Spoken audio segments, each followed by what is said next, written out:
Good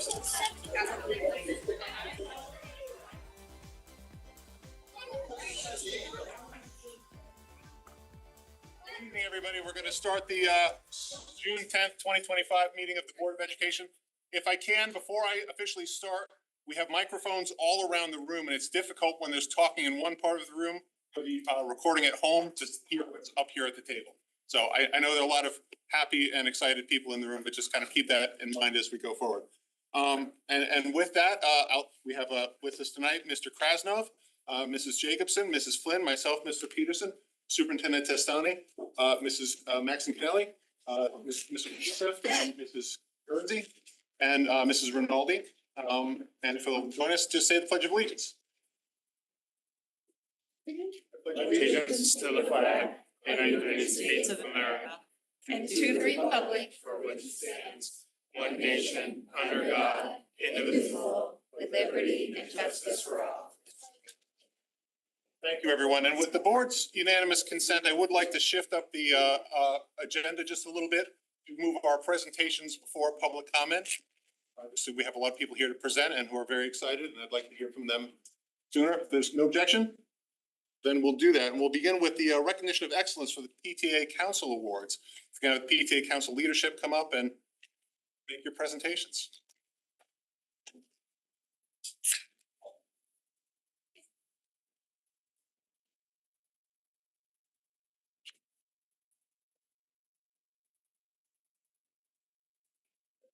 Hey, good evening. I'm really excited this is not timed. It is. The kids behind you may have thoughts on that. So my name is Ellie Tiggy, and I've had the pleasure of serving as the president of Fairfield's PTA Council for the last 2 years. With me is Laura Vedeman of McKinley and Lauren Efron of Dwight, who were recently elected to leadership roles beginning next fall. The Fairfield PTA Council is proud to revive a valued tradition, honoring the spirit of volunteerism that defines and strengthens our school community.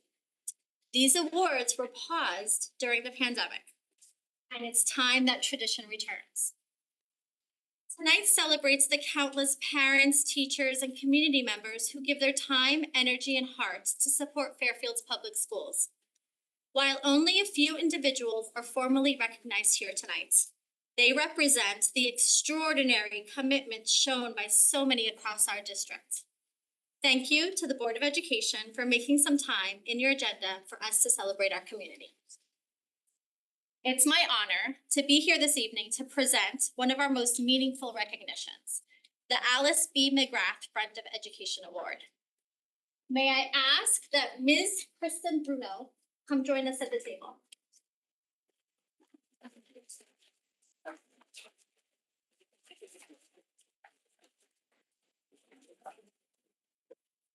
The Alice B. McGrath Friend of Education Award is given to an individual who is committed to the cause of excellence in Fairfield Public Schools and who has demonstrated clear leadership through their active involvement, not just in education, but in the larger community stage as well. This year's recipient is someone who exemplifies those values in every possible way, Ms. Kristen Bruno. Kristen serves as director of Fairfield's Early Childhood Center. And in that role, she has done more than manage a program she's helped transform. This year, Kristen worked with unwavering dedication to launch Fairfield's first full-day pre-K program at Ward, Stratfield, and Holland-L. Across 3 sites, she has more students than some building principals. That's not just an operational achievement, it's a legacy of inclusion, access, and advocacy for our youngest learners, including special education students and their families. Kristen is a steadfast champion for SEPTA families, ensuring that every child, regardless of background or need, is seen, supported, and valued. She leads with both vision and compassion, and her impact has touched students, parents, educators, and the future of early childhood education in our town. Kristen, we are so grateful for the work you've done and the way you do it, with integrity, humility, and a clear belief in the power of public education. On behalf of the Fairfield PTA Council, it is my great privilege to present you with the 2025 Alice B. McGrath Friend of Education Award. Congratulations.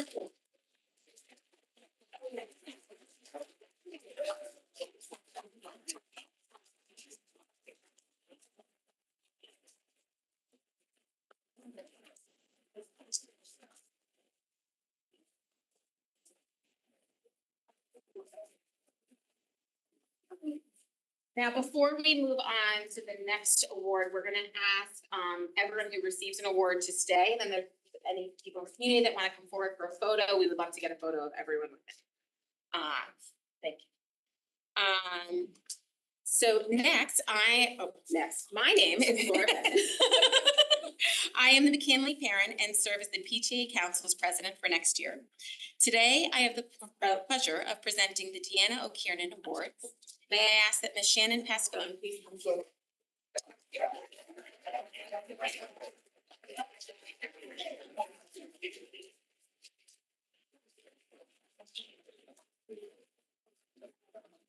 The Deanna O'Kiernan Award is named in memory of a beloved former PTA Council president who worked tirelessly to promote public education, the PTA, and its mission.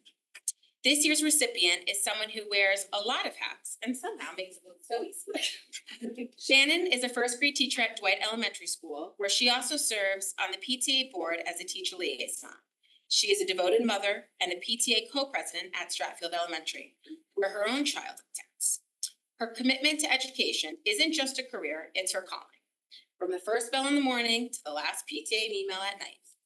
She is a leader in both school buildings on the east and the west side of town, and her impact is felt deeply by students, colleagues, and parents alike. Thank you to all the students that came out here tonight. Shannon starts her morning teaching tiny humans how to read and write, and ends her evenings leading PTA meetings, planning fundraiser, and making sure our teachers and families feel supported and seen. Whether it's supporting teachers at Stratfield as a parent or supporting parents at Dwight as a teacher, Shannon is there. Without fanfare, without hesitation, to organize the next thoughtful event and step up for families in need. This year, Shannon led the kickball fundraiser supporting the Spear family and the Tommy Fund for Childhood Cancer, a perfect example of how we can come together for a cause greater than ourselves. Shannon, we see you, we admire you, and we are so glad that you've said yes to being a part of this community again and again and again. On behalf of the PTA Council, I am honored to present you the 2025 Deanna O'Kiernan Award. Congratulations and thank you for all that you do for your students, for our families, and for parents.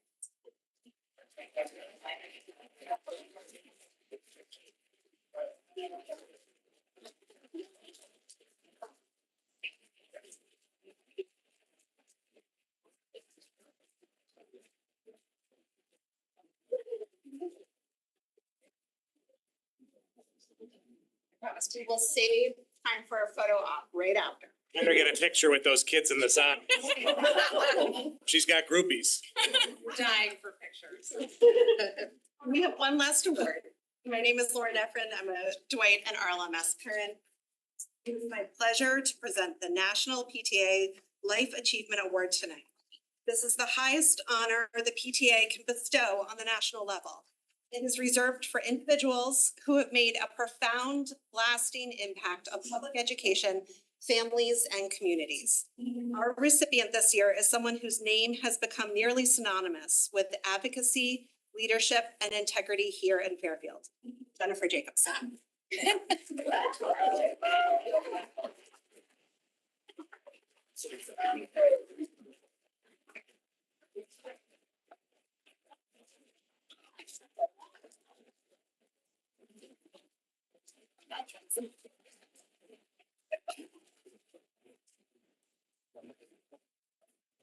Oh, no, I can't. I can't. Here. You guys, I'm back on this side. I would like to read to all of you the resolution PTA Council passed back in January. Whereas Mrs. Jennifer Jacobson has shown exceptional dedication, commitment, and service to the Fairfield Public Schools community, beginning as a longstanding and highly valued PTA member, serving as an elected member of Fairfield's Board of Education since 2017, and most recently as chairwoman of the Board of Education. And whereas Ms. Jacobson is recognized as a true advocate for students and public education, having championed initiatives to elevate the quality of education for all Fairfield students. Initiatives that invest in Fairfield's school facilities and strengthen the community of the town of Fairfield as a whole. And whereas Mrs. Jacobson's advocacy has extended beyond Fairfield to the Connecticut State Legislature, including her role as a founding member of the Connecticut's Alliance for Privacy in Education. And her work on Public Act 16-189, an act concerning student data privacy, which established crucial protections on how student information is used by contractors, website operators, online services, and mobile applications within our schools. And whereas Mrs. Jacobson's efforts at the state level have advanced policies and secured resources that benefit students, teachers, and schools across Connecticut, expanding her positive impact well beyond Fairfield's local community. And whereas Mrs. Jacobson's community service has further extended beyond public education to leadership roles within Fairfield Cares Community Coalition and the Prevention Training and Technical Assistance Service Center to bring awareness of substance misuse and mental health issues that adversely impact our children's education. And whereas her continued work has a lasting impact on our school community, positively influencing the lives of students, staff, and families, and has exemplified the highest standards of service, volunteerism, and leadership. Now, therefore, be it resolved that Fairfield's PTA Council nominates Jennifer Jacobson to receive the National PTA Life Achievement Award in recognition of her outstanding service, advocacy, and contributions to the town of Fairfield, Fairfield School District.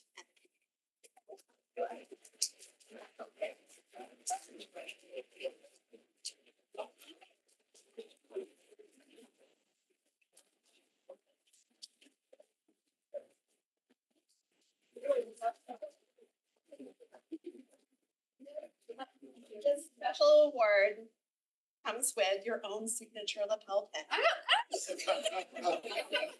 It's like Congress. An award. Thank you. I'm like a little in shock right now, so, This is officially from the state, from the state, from National PTA. thank you. I mean, thank you so much, and, honestly, it's just, and for all of us who do this work, that it's just an honor. Really got everyone in this room and their families and their teachers, so, it's been an honor, continues to be an honor, and, here.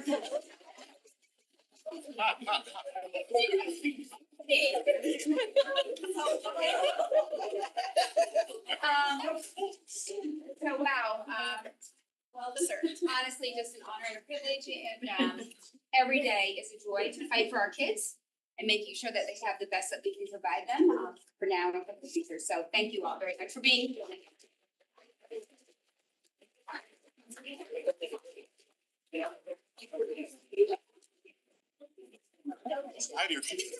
We have time for a photo. Are you guys want? Yeah. Go. You had no idea. No one spoke. That was a tightly closed. Congratulations. How did you get texted like that? They just take the picture. I had no idea, so. No, I thought that it was inside. Oh, no one spoke. I didn't know for a while. Kids up front. Kids up front. Kids up front. Kids are in the audience. That's what it's a bird. Am I the only boy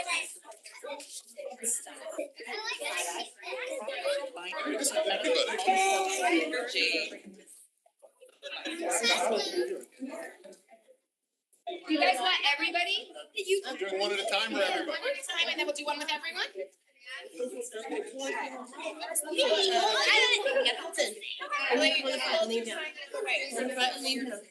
Guys, actually genuine. I know it's My son.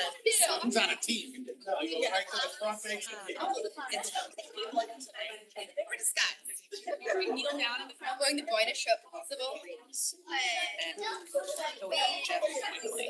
I have no idea how I surprised you.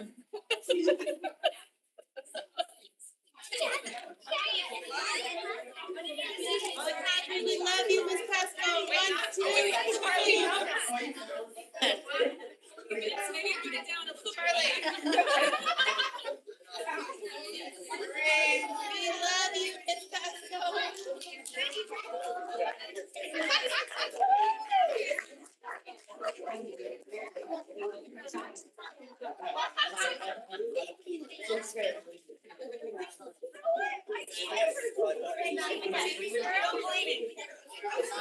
Or my like little ring. I know, I thought you saw it at first. crazy. I know. To me, Good to meet you. How are you? I've heard so much about you. No. All the good stuff. It's been 8 years. We have. Oh, yeah.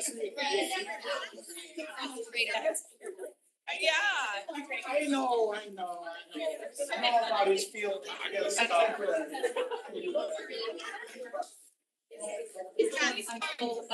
She's not here, she's getting EpiPen treats.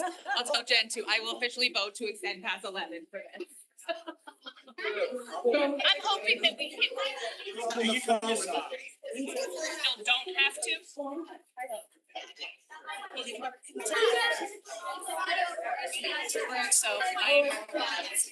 I'm not sure. Surprise. I'm gonna. Better.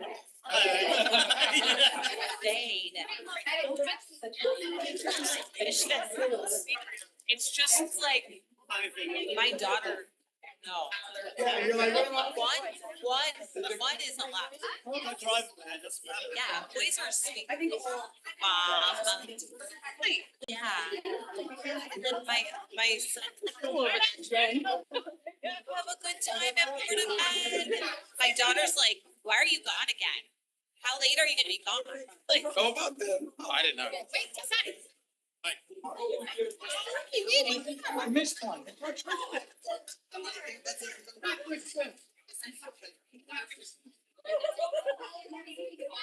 wanted to have Rob come in. Rob, come on, Rob. What was really had to listen to me.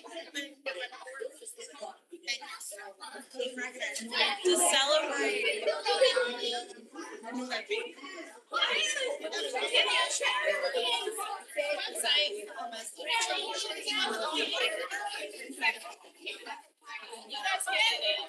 An energy. No. Oh, no, Barbie was on the list. Come on in, everybody. Hi, can't tell. Oh, Keep going through.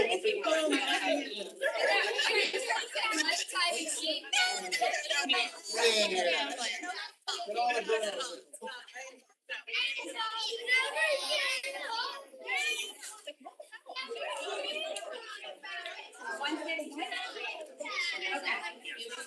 All right, last one, one last one of the Boldy Award, and then we're done.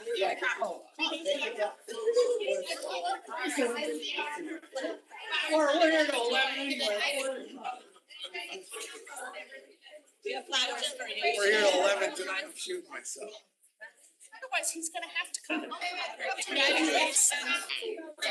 So, it's okay if he says no one can tell me, but I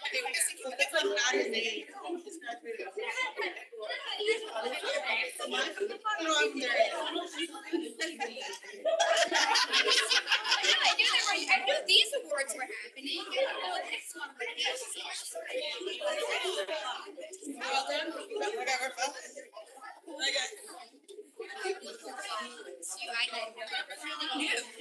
I had no idea. Really good. You're really good.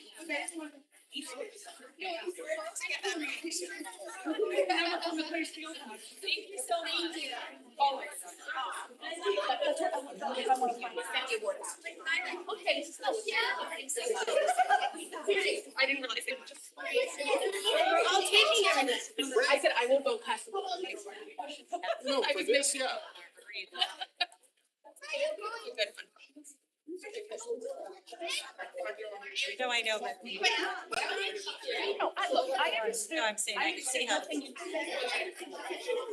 So it's. Coming up, I want to make sure. That's. Aw, so cute. True. Stuff, that's. The last three.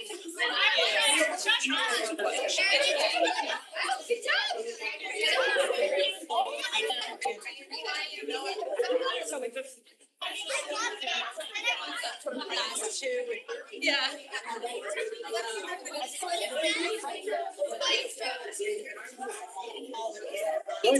The only problem is, it's all downhill from.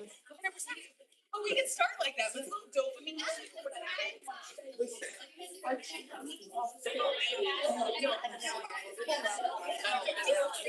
Again, he's checking. Okay.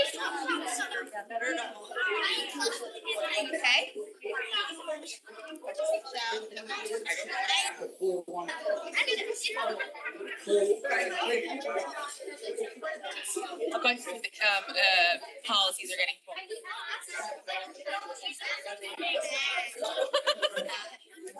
Free on stuff. I'm sorry. All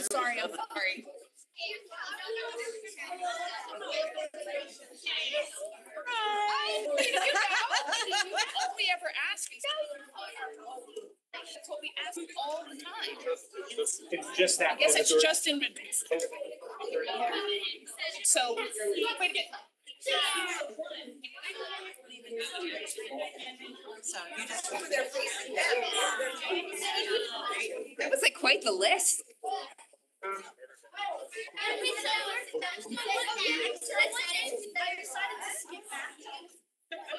Why don't we On the say 17th. postpone indefinite words? Here. I was shocked that we got to. But no, but you can tell her what we're doing.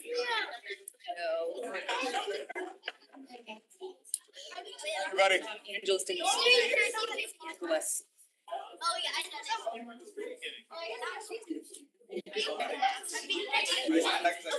guys, I think it's, I'm gonna hit this out. I think we're gonna have to call the meeting back to order because we have other cool stuff to do. Particularly the presentations of recognition of excellence for Odyssey of the Mind. I can point on. Poem Apostle, who's been doing this literally as long as I've known her. Vice Chair Maxine Kelly.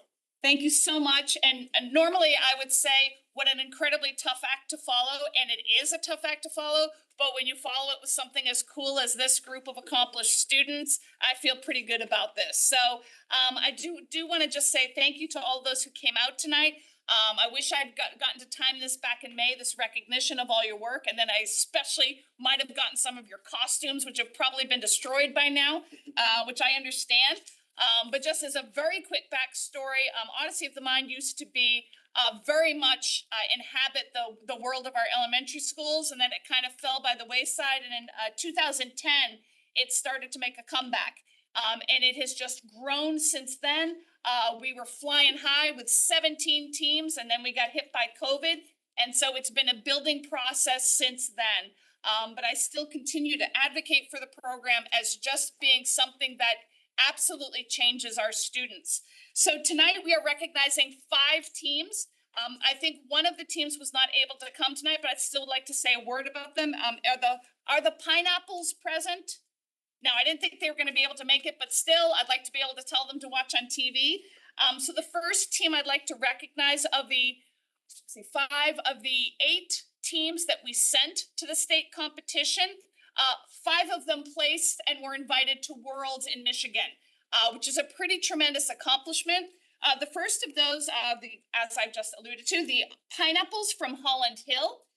This was a team competing in the very challenging problem 4, the balsa wood structure. Not a favorite of mine. I should add that Mr. Peterson coached his team in that problem. Don't understand that. You were disqualified that year. Okay. Overweight. Okay. That's thus I say the Hard. challenging. So this team at Holland Hill was led by Coach Angie Hahn and finished in second place, which did qualify them for Worlds. And although they opted not to go to Worlds, that should take nothing away from their tremendous hard work and accomplishment. And I would just like, although they are not present, to recognize those team members: Everly Mendez, Mariana Carini, Madeline Doubleday Stern, Lily Shufte, and Rowan Hahn. So I just want to say, I'm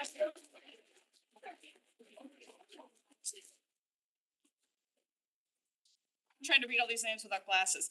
All right, and second to the teams that I believe many of the team members were able to join us, but second, finishing in first place in Connecticut in this problem for the infamous balsa wood problem, is the first of our 4 PTAC teams. And PTA Council, under the leadership of current President Ellie Fatehi, and who happens to be the coach of this team, pursued this idea because it didn't used to be allowed, of having teams sponsored by PTA Council and thus could pull from different schools.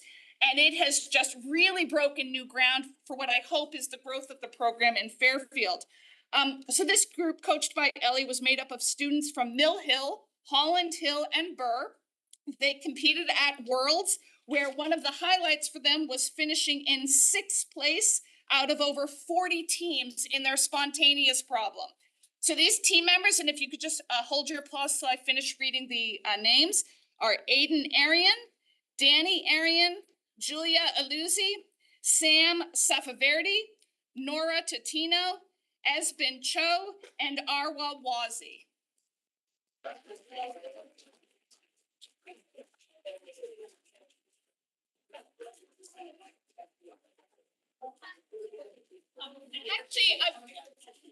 Actually, if we could have those team members, if you could come up and stand on the side, I think Mrs. Brown, we're gonna get pictures at the end, or should we do it after each one? We should probably do it at the end. Okay, so, no, we'd still like you to come up, right over here.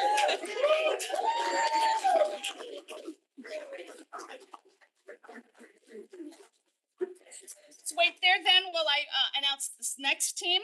So next, this is where we had a PTA Council team coached by Julie Saw and Sol Han Lee, who qualified for Worlds via their performance in Problem 2, the mechanical animal sidekick. I would love to hear more about that. The team members came from Dwight and from Stratfield. And the team members, if you could stand as I say your name, were Victoria Kim, Nico Fogel, Charlie Voisin, Arya Sharma, Serene Rue, and Avani Maduram. And you can come on up. We're gonna have one big Odyssey of the Mind picture. Come on up. And don't worry, coaches, we're getting you too. Then next we have 2 more teams, and these were our middle school teams, both sponsored by PTA Council. Our first middle school team was coached by Sonia Abdel Razik, and it is made up of students from all 3 middle schools plus 1 from Easton Country Day. The team, and this is a team that finished, I believe, one thing, they were finishing at 18th, I think, out of 39, over 39 teams at Worlds. 14th, sorry. 14th out of 39. And again, that is a tremendous accomplishment from some fairly young competitors. So this team, again, if you could stand as I say, or you're probably already standing, Shadin Warzi, Talia Baker, Claire Totino, Gracelyn Blumenfeld, Julia Wise, and Michaela Messina.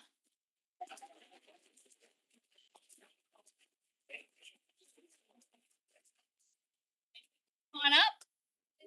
More than spontaneous.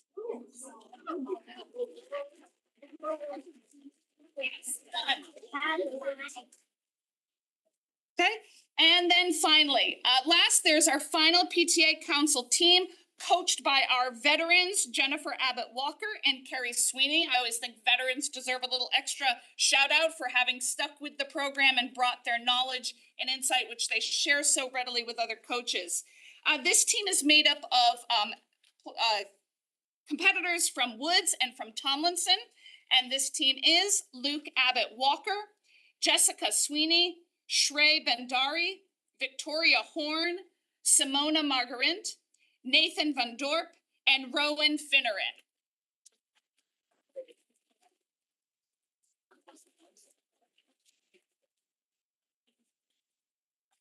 What I'd like to ask is we'll have one picture with all of the elementary school students, so those are our first two teams, and then we'll have a second picture with our middle school teams. And coaches, please come up and join them. And you. And my classic 2010 World's t-shirt.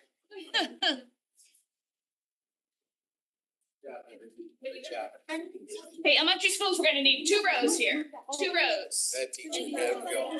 So you need a little teacher voice. Come on up front. 2 rows. Feature for the consent calendar. First, we'll just ask for unanimous. Back it up a little bit. Come on, get it tight, guys. Then we'll take it up. We're all friends. Then she can make a motion to postpone. Good job. We motion to approve on the consent calendar. Excellent, thank you. And our middle schoolers, if you could come up, please, and coaches. In the order that it. The bell. You have put a motion on it. Get it out of the consent calendar. I don't want to postpone a part. This used to be a symbol for Connecticut. And that was our pin, this was our pin. I'm a little awkward, but I think it's. That's for Connecticut? What was the pin this year? Oh, jellyfish. And Bump everything. I'm just saying the minutes don't. Hi, guys, Cameron. Yeah, she's She's gonna make, actually, having it in the. Which part, most will have it. Pull it down. Yeah. Yeah, that, and make it. That's good. I would say just make sure we get a second. Right. Yeah. Thank you guys so much for coming out tonight, thank you. You just put as the motion and I'll second. I'm writing it down right now. I'm looking at you. A lot of procedure. Gives me anxiety. Got it. We'll ask about an objection. Take up after we vote. on the Minute. consent calendar. Well, there's 2 things. And when we do that, then we'll make motion postpone. I know. That's a separate matter. Neither here nor there. We're gonna figure it out. I have to say the revised. Question. Here? All right. Thank you very much. We're just gonna go back into our regular order now, with public comment. This is an opportunity for members of the audience to come up and speak for up to 3 minutes on items that are on tonight's agenda. So if anyone wants to make a comment at this time, please come forward with your name and address. 3 minutes on items that are on the agenda. Are all board of meetings this time? Absolutely not. Yes, come more often. And I could say, certainly, I don't want to follow either of those acts. Sure, as I could bring the room down a little bit. So, hello, board members, Superintendent Tastani. I'm here today to speak out in support of a bell-to-bell ban for Fairfield Public Schools. Can you give your name and address before you start? K212, my name is Chris LaSala, 115 Somerset Avenue. Thank you. Thank you. And I've been a resident at that address for 19 years, where I raised 2 children. My youngest, a rising senior in Fairfield Ludlow High School. And one might ask, why someone like me, essentially exiting the public school system, would just now be engaging in school policy decisions, which is a reasonable question. And the reason is because I spent 2 decades at Google in the tech industry, even more broadly. And I'm discouraged by the reality that the internet has evolved from a useful tool that we would purposefully go to get information and then leave, to a platform now that continuously pushes information at us, purposefully designed to be addictive, because that is the optimal business model that I'm very well familiar with. This is not new news to you, and my purpose today is to put a spotlight on the specific strategies that are widely deployed by social media companies for the very purpose of making their products addictive, and is very well explained in a book, should you care to read it, called Hooked: How to Build Habit-Forming Products. This is a roadmap for social media companies.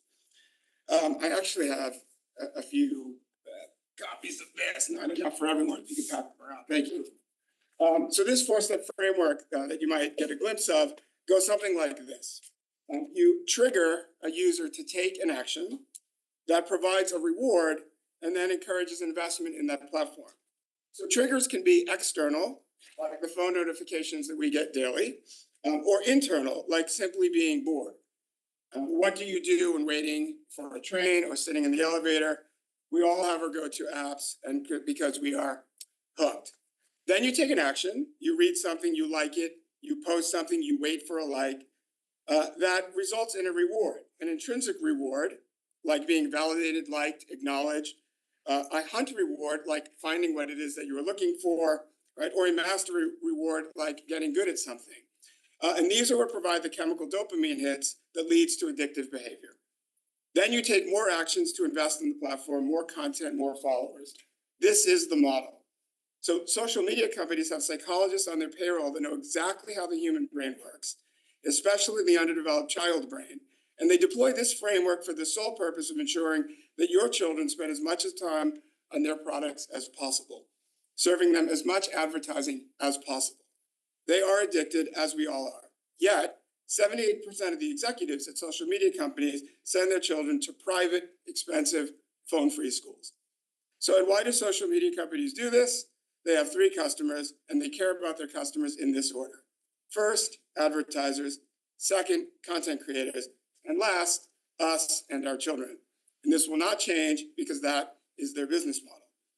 I am asking that you work with us, parents, and ensure that the educational environment is optimized to promote the academic, social, and emotional growth of our children, which means banning products that are purposefully designed to pull them away from being present in their lives. I end my public comments with a question for the board. Do you agree with a bell-to-bell ban at all grades, provided that we can find a cost-effective, functioning solution? And I know there are some fellow colleagues that are going to get into how to solve some of these implementation challenges as well. Thank you for your time.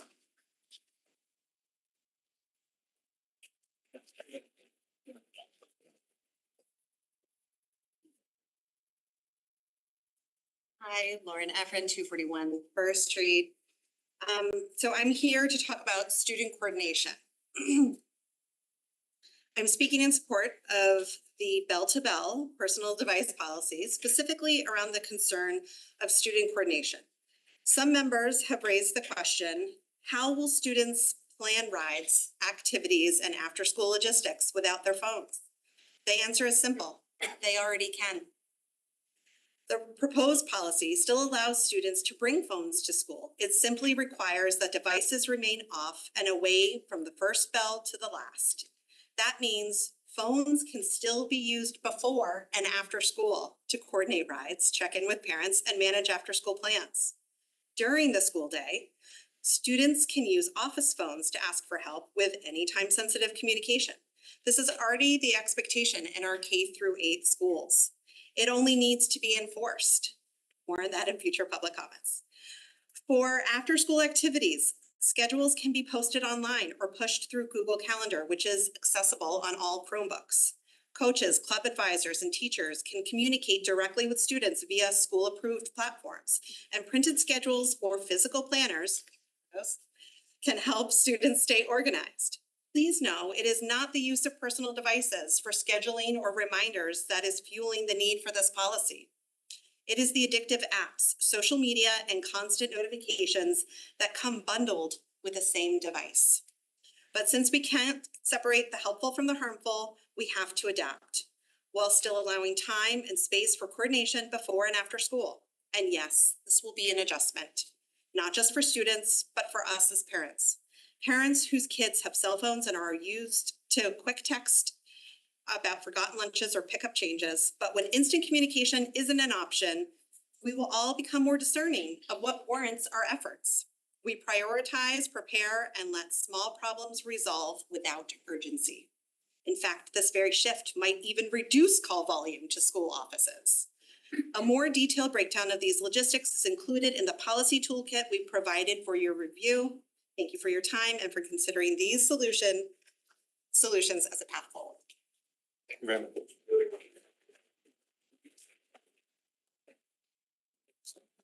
Members of the public. Good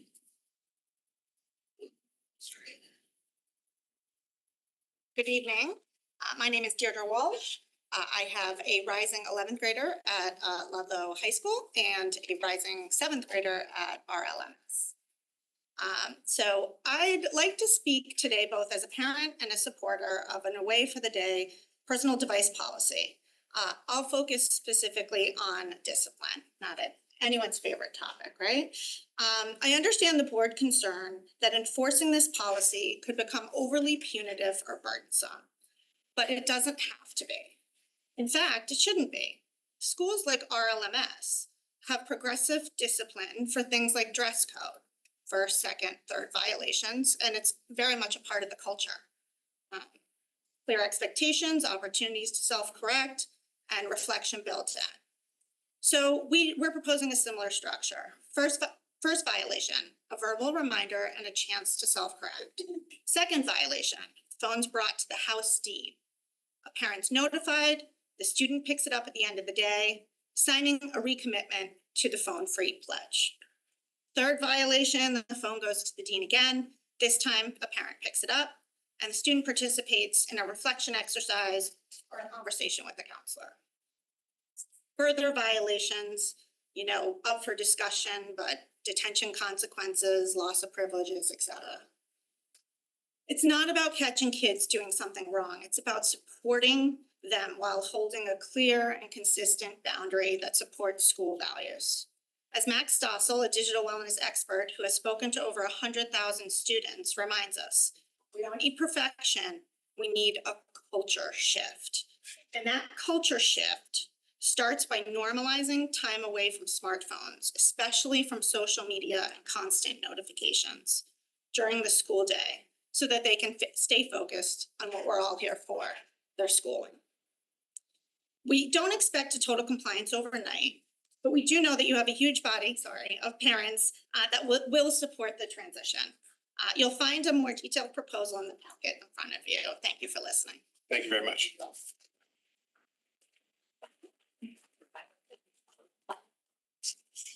Hello.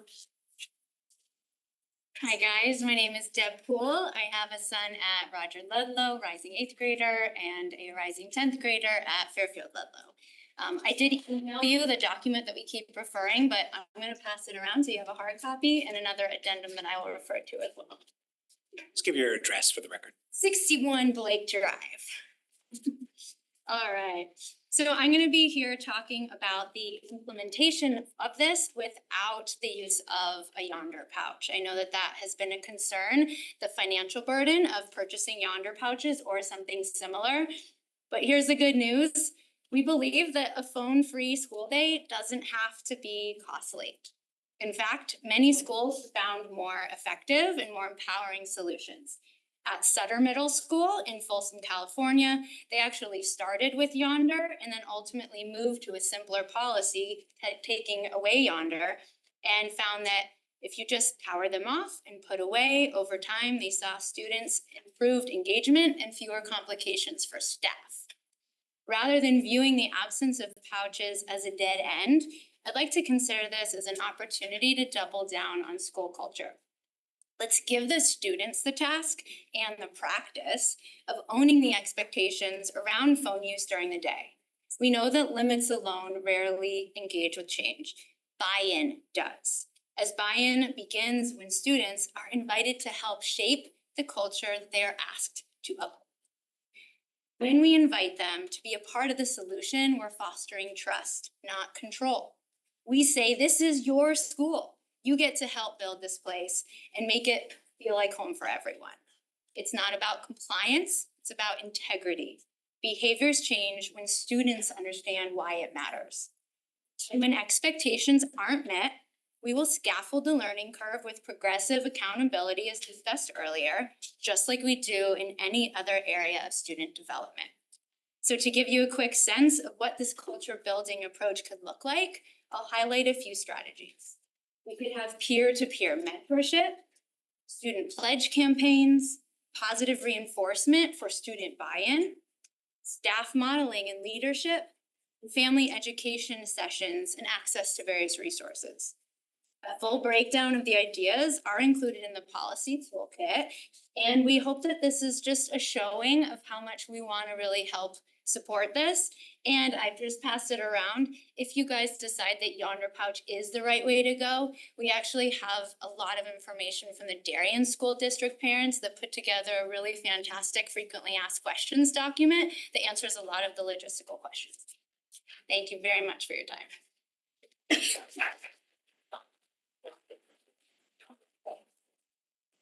Anyone else?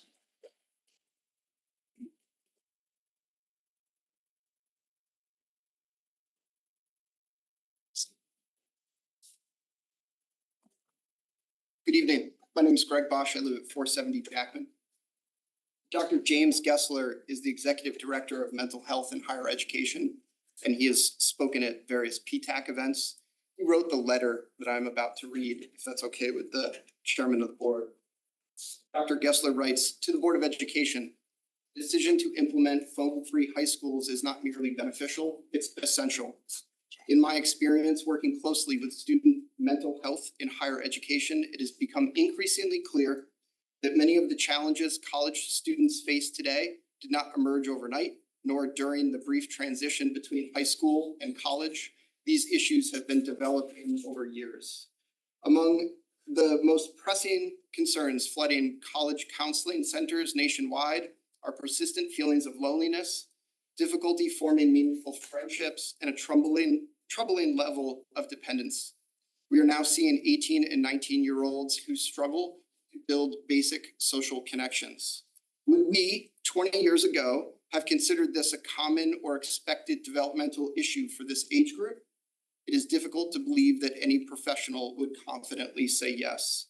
Consider how challenging it is for working adults to resist the constant allure of their phones, notifications, updates, and mindless scrolling that interrupts our most focused efforts. And yet we expect adolescents whose brains are still maturing to navigate the same digital environment without consequence. The brain continues to develop into the mid-20s. What effect does constant distraction have on attention, memory formation, and the ability to learn? If schools are meant to be spaces that foster growth and learning, we must confront these hard but necessary questions, and there are 6 listed. What role do cell phones play in a healthy learning environment? In a culture increasingly focused on safety and security, how have we come to believe that phones make us safer? And how does this belief foster unhealthy dependence? Are the costs of allowing phones in schools outweighing any perceived benefits? Do real evidence-based benefits actually exist? How are those opposing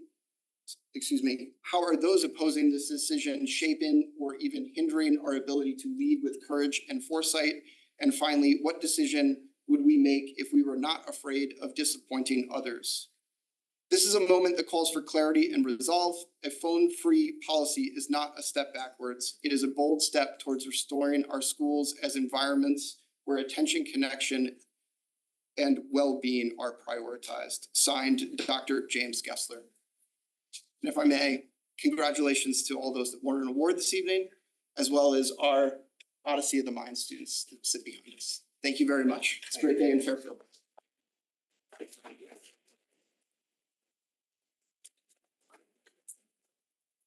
Hello again. Ellie Fatahi, 98 Flora Boulevard. So I am here to speak on behalf of the Digital Wellness Committee, which was born under the umbrella of the Fairfield PTA Council in response to the phone-based childhoods disrupting social, cognitive, and emotional development. We have partnered with grassroots organizations Wait Until 8th and OK to Delay. The Wait Until 8th pledges of rising 6th graders in Fairfield Public Schools, a commitment from parents to wait until the end of 8th grade to give their kids a smartphone, has reached the tipping point needed to change the social norm. We have mobilized our community through multiple awareness campaigns and events, partnered with nearby private schools, the Sasko River Center, Fairfield Public Libraries, as well as our local police officers. We have attended Board of Ed meetings and provided many new public comments, including data and trends from subject matter experts. The director of mental health from a local university has come here and warned us of the impact to the collegiate experience, given the damage being done by smartphones at the high school level. We have distributed copies of Jonathan Haidt's Anxious Generation to each one of you with the hopes that you would take the time to read it and learn more about the problem as well as the solutions. We have provided you with a petition with nearly 700 signatures from Fairfield Public School parents and guardians supporting a K-12 away for the day policy. We have offered solutions providing you with best practices and policies from other districts. We have provided you with a Board of Ed support toolkit, a resource specifically designed to address your proposed barriers to implementation. Neighboring districts and all the private schools in Fairfield have implemented an away for the day policy. The Connecticut legislature has acknowledged the need for a policy. Our very own superintendent has spoken at our well-attended screening events, both Screenagers in the fall and Don't Look Away last month, demonstrating his commitment to drive change. Our superintendent has prioritized an away for the day policy as an essential element to improving student learning and mental health. We have done the work and invited this board to join the call to action. This board is the rate limiting factor to policy change and implementation. I ask, why has this board not come along with us to support our superintendent, teachers, administration, and community? What is the catalyst needed to deliver an effective policy when so many other districts have already made great strides towards giving K-12 students the distraction-free education they need to thrive? Thank you.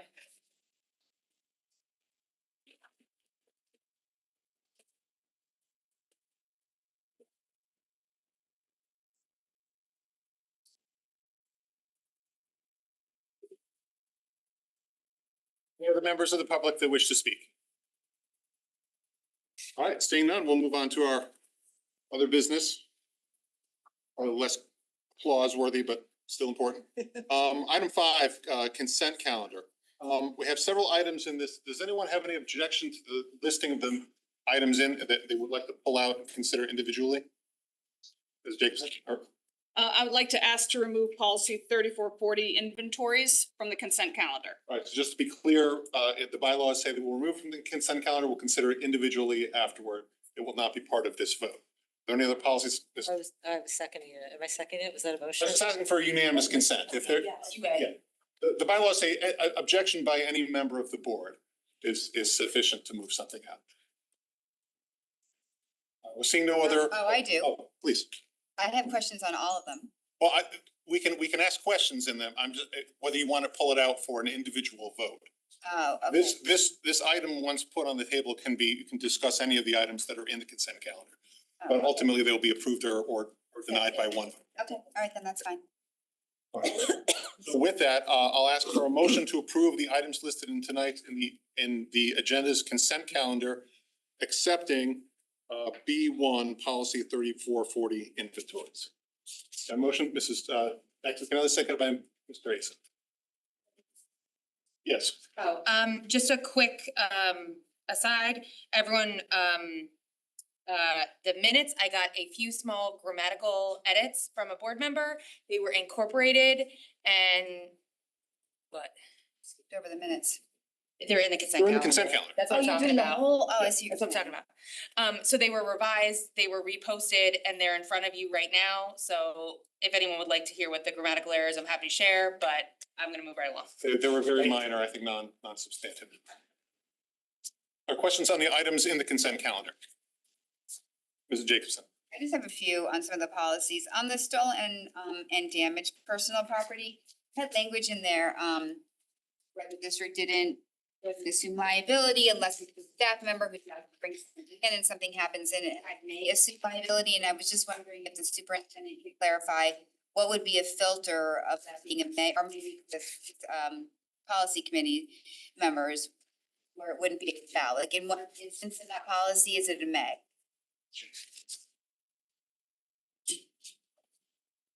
In the last sentence. Yep. No, I don't know if you got to see the email with all of the questions answered.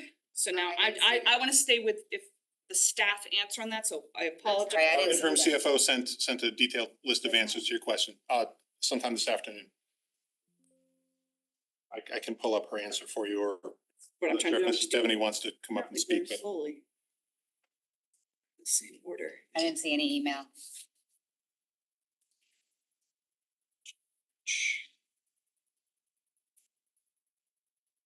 Apologize. Which policy is that again, Jen? Sure. Ms. Jacobson, I'm sorry. No worries. 3532.3 stolen or damaged. Yep. I mean, it's a very simple question, like. Okay, so the answer is, the term may allows the district discretion to evaluate each situation individually. Liability is considered when factors such as the building administrator's written request, the item's educational purpose, reasonable safeguards, and documented conditions of use are present. Using may protects the district from broad liability while allowing flexibility in limited approved cases. Okay, thank you. Sorry, what time did that come in? sometime this afternoon, It wasn't. 2:40 PM. 140. 2:40. I'm looking at one that says I 1. didn't see that. Okay, food service, I'll go through these really quickly. And I can just. Ms. Jacobson, I don't think you're crazy. I'm looking here and I think it was sent to Mr. Peterson, myself, and Mr. Testani. Oh. So that is why I'm gonna forward it to you right now so you have it, obviously. You're gonna vote on these. I have a million questions. I'll probably just abstain there and I'll just read the questions on my own time and my own answers, because honestly, I have a lot of questions and I didn't get those answers, so. I don't wanna take an hour of everyone else's times to ask questions that. And I apologize that I didn't notice that you were, I assumed it had gone to everyone on the initial email, so I missed that it hadn't gone broader. Someone forwarded it to me. I just did. Oh, okay. I just did. Thanks. I will thank, Someone asked a question, shouldn't we all be getting? No, because it can't start a conversation, so I ask, every time we put out policies, I ask everyone to send me the questions so that I can then get them addressed. So these are never usually part of a whole board email. I guess usually what, this would be my call on this, is that it's ultimately, it's the discretion of the individual board member. If I want everyone to hear this answer because I think this is an important issue versus I had a personal concern, this addresses my concern and that satisfies the board member. So, but I hear your point of wondering, but I'm gonna leave that to Mrs. Jacobson's discretion on, I still have a concern and share that now that she's gotten the answers. Unfortunately, something that I thought she'd gotten several hours ago, she got 60 seconds ago, so. I'm just wondering, cause when we have something in the consent calendar, since it's fairly new practice to this board, typically if questions were asked, we would have discussed it. It came up in normal business, so I don't want stuff to get lost because it's in the consent calendar. I understand, and just for clarification, we discussed this exact issue at leadership, thinking about what items might generate more comment from board members and might need more board discussion. And so we pulled a couple out that were on for first read last time. We didn't think that these were gonna, but Mrs. Jacobson had some very well-founded questions that she asked kind of after we had already assembled the agenda. And kind of, again, to just reiterate something that Ms. Maxicali said earlier, we wanna make sure that we have debates in public when possible and not kind of, so with that, I'll also add one of the things that Ms. Devaney didn't answer but was asked of policy to finance committee and that you asked was the vending machine money. So each high school gets about $4,000 of vending machine money per year and it feeds into student activity funds. Thank you for that. I'm just gonna ask one. Food service, 3542, it was question 5A, last page under financing and oversight, question number 4. This is about our food service program. And I had a real concern about that language in bullet point number 4, where it says that we expect for the I don't have the language right in front of me, but about the food service program being financially sustainable. However, that doesn't override the need to provide for meals or something. And so my questions around that is, I would never expect for our food services program to ever be not financially services or be in a deficit or ever run. And I worry about putting that actually in policy, that we're almost enabling that. So I had several questions around that, in terms of in what instance would the food service program not be financially sustainable? Because we do need to have several, do we have is the person here? We have to have several months of reserves, right? What could For come law. up? Taylor? So why would it ever not, like, why is number 4 even in there? Like, I would almost like to make a motion to take it out. Well, like, again, in the, trying to find, there was a very specific answer to this. Mr. Devaney, would you mind coming up to? Hi, thank you for answering the questions. I'll read them tomorrow. Apologize.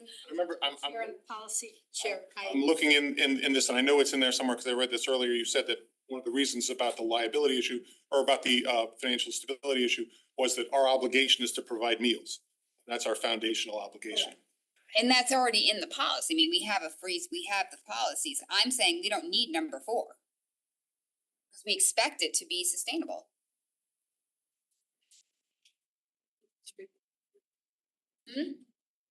So, in any given year, there could be various reasons that there could be financial difficulties with the food service program, economic downturns, increased prices, hardships, et cetera. So this just allows the district flexibility in the event that there's this downturn. I mean, when has that ever happened? During COVID. Right, it happened during COVID, and then what we did was we moved money, right? Right, we moved money, so that was brought to our awareness, right? I see this as very differently, that we're putting in policy that might be the case. So I would expect that never be the case, and that someone would come to us and be like, we're in a dire situation, we need $200,000 moved into our lunch program, right? That kind of a thing. So this just makes me super nervous, actually, when I look at, another item on tonight's agenda, when we look at where we're at this year, so that's just my concern, so that's it, thank you. Ms. Tracy? No, she's done. I won't belabor this. That's fine. Any more comments or questions on items in the consent calendar? Any questions, any comments from the public? Seeing none, back to the board, all in favor? Flynn, myself, Mrs. Maxon-Kennelly, Mr. Asa, Mrs. Guernsey, Mrs. Rinaldi, all opposed. Mr. Krasnoff, abstentions. Mrs. Jacobson. Thank you very much, and appreciate your working through this as a kind of test of the consent calendar. All right, now, because we moved this out, if I can have a motion to approve. Well, do we want to make a? Yeah, I'd like to make a motion to postpone indefinitely policy 3440. Seconded by Mr. Asa. And just as explanation, there's some language it's come to our attention, we need to take a second look at. I don't want to belabor this time at the board. I'd rather bring it back to policy and do what we need to do with it, and then we'll bring it back for another possible new first read, or it might be okay as is. Yeah, and I suggested postponing indefinitely just because we don't know when that is going to take place, but it'll be on. Oh, my question. You're just clarifying that last word. In other words, I would hope we can put it on the next agenda. I'm just not positive it will be done, so I'd prefer that freedom to bring it forward when it's done. Any more discussion? All right, this is our agenda item. Any votes, all in favor of postponing indefinitely for this? Mr. Krasnoff, Mrs. We're unanimous on that. Thank you. Okay. Item 6, old business, follow-up discussion of world language curriculum and textbooks. Normally we would, after usually getting our presentation about a curriculum, the next meeting we would vote on it, but I did get some questions from board members. And I know this was going to be discussed in curriculum committee. So I wanted to have this opportunity for anyone else to ask questions with the anticipated vote on this coming on the 24th. So if there are questions for staff, now is your chance. Guernsey. So we had a pretty robust conversation about this in curriculum committee. And in fact, there were a number of questions that were answered, some that weren't answered.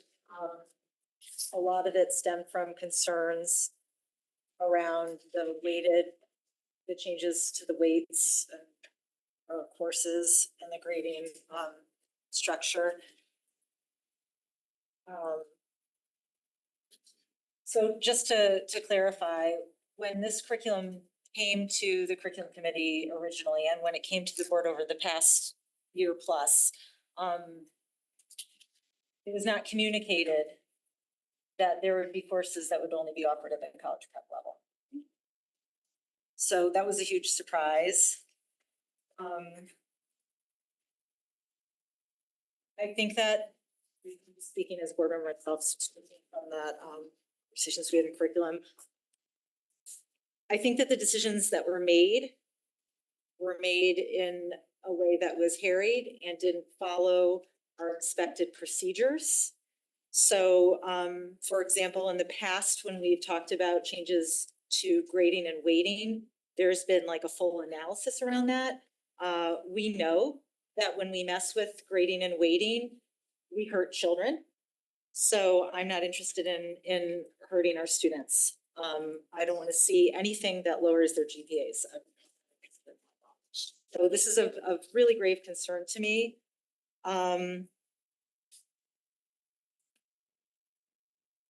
So my concern is about both the level 1 and level 2 programs in Spanish and French, and specifically about the changes that are being made. So there'll no longer be an opportunity for students to receive elective weight credit for those classes. There are two really obvious solutions to this problem. One would be that we would continue to offer it at the elective level. That's a simple solution that Mr. Testani agreed with Mrs. Flynn and I last week. He disappeared, so we can't really hear about that. But He did not disagree. He went to get a piece of information from his office. okay, well, That's discussion. well, he's not here, so that anyway. So that's super damaging. So one solution would be to add, continue offering at the elective level. Another solution would be to offer an additional honors level. And Mr. Zabajanzik extended an invitation to our committee to help him determine what, in fact, that would mean to offer Spanish 1, Spanish 2, French 1, French 2 at an honors level. So I made a list. One would be faster pacing. Students may complete more material, cover more complex grammar or vocabulary. 2, increased use of target language in class. 3, greater emphasis on performance, interpersonal and presentational communication. 4, additional homework or projects. That was suggested also by our superintendent. 5 would be to help them better prepare for the AP exam. So, getting them on that path. So I don't really know what's going on here, but the changes that we're making, that we're suggesting, I think are dangerous. On the other end, when we talk about Latin, Mandarin, Italian, ASL, offering those classes only at the college prep level, I'm concerned really about how that will damage those entire programs. Students are entering high school, they're looking for rigor. Those students are not looking to take a college prep level class. So I'm pretty devastated by this, honestly. And I'm not sure what's happening, but I don't know why we would do something that would hurt our students. So. Any thoughts on that? It's Flynn. I have some follow-ups to that. Can you just kind of and my main concerns really are about the weighted grades. I took the time since the last presentation to kind of go back through, board work and board minutes. And the last time I can really find this being discussed was in 2019. It was on, January 8th. I was actually in the room. I can see myself in the back, which is funny because I was here for the ECC. So at that time, when I was a preschool parent, I wasn't even clicked into these conversations. But in rewatching that, it was very impactful for me. It's a 14-slide presentation, and it was about 45 minutes of both of our high school headmasters and the chief academic officer kind of walking through those decisions. It was a 2-year rollout at that point, what was being proposed. Community forums, discussions with the board. For me, listening to that, I was even further confident that we did not receive that kind of update. We didn't hear about the impact to course selection. I went back and looked in the program of studies. All of these courses are offered as electives. So our students that have registered right now are registered as the elective weighting. That's what we offer to them. So I kind of am trying to reconcile like how we got there, or how you guys got there. If you can walk me through it. Sure. And I can't reference the 2019 presentation. No, I'm gonna send it, I'll send it to everybody. I think there's two conversations to be had, one about weighted grades and one to be about a level of a course. And I know they seem like the same thing, but they're not. A entry level world language course. I said this in the curriculum committee. I'm not sure what that would look like at the honors level. These are some things we've considered. We'd have to determine if we want to track students. For example, if we add more units from Spanish 2 and move it forward, that would place students in a track. I'm also unsure what a honors entry level, a population of an honors entry level course would target. Who would go into it, for example? I don't have an answer to that question at this table today of what that would look like. I totally agree, and that sounds like very difficult, and when I watch that presentation, which I hope you'll go watch, one of the things they specifically cite is those core courses. So, and they fully integrated world language into those core courses. It's a graduation requirement, our students are required to, so to me, like I said, it was very impactful for me watching that full presentation, because I feel like we kind of conflated two issues and we really have no way of separating them. And I so fully respect the work. I think it's phenomenal. Our world languages, our courses are great. I really support everything in this outside of that weighting.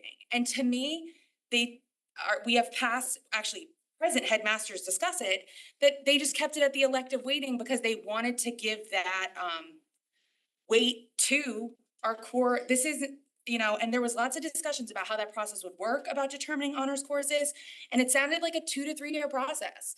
So I'm just a little concerned that this is coming in under a curriculum development for our staff. And now we're having discussions about weighted grades. To me, like, we have policy around this. To me, this should have been a totally separate presentation. And I really am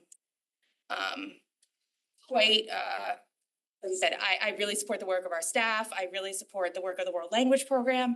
And I'm just really disappointed to kind of see it conflated with our weighted weight grading. And I'm happy to have that discussion. I think it should be a full discussion before the full board. Okay. Go ahead, sorry. I was just gonna add, so, and listening to everything in curriculum the other day, we had a great discussion. We looked at, and Mr. Krasnoff asked this question at the last board meeting, and then we provided him with the information. We looked at 20 Fairfield County districts from Greenwich, Danbury, all the way through. Currently, we're the only district that in a level 1 or a level 2 world language course that has any honors track. And then we wanted to see the impact, if any, on our students. Well, we can't make a comment at the board table that we're hurting kids if we didn't actually look to see if we were hurting kids. So we did. We pulled random 3 students, a 10th grader, an 11th grader, and a 12th grader to see, okay, if we removed the elective weight from Spanish 1 and 2, that's it. Because that's what they took. And in their 10th grade year, it would be a 0.04 impact, obviously, because they've taken only a limited number of courses. It drops to a 0.03 impact in year 2 or grade 11. And then in year 3 or senior year, it would drop to a 0.02 on the GPA. So Can I just follow up? let's let him. So we're happy to leave it at elective weight. I guess we just call it Spanish 1 and Spanish 2. I mean, it wouldn't be college prep, it would just be what it is, or French 1, French 2. Right now. Right. And that's what's on the, so on the transcript, it just says Spanish 2. Doesn't say CP, doesn't say anything. So I'm not under, it doesn't hurt anyone on the transcript when they apply for a scholarship or when they apply for a college. It still says they took Spanish 2 and Spanish. Now, Spanish 3, we do have honors or college prep.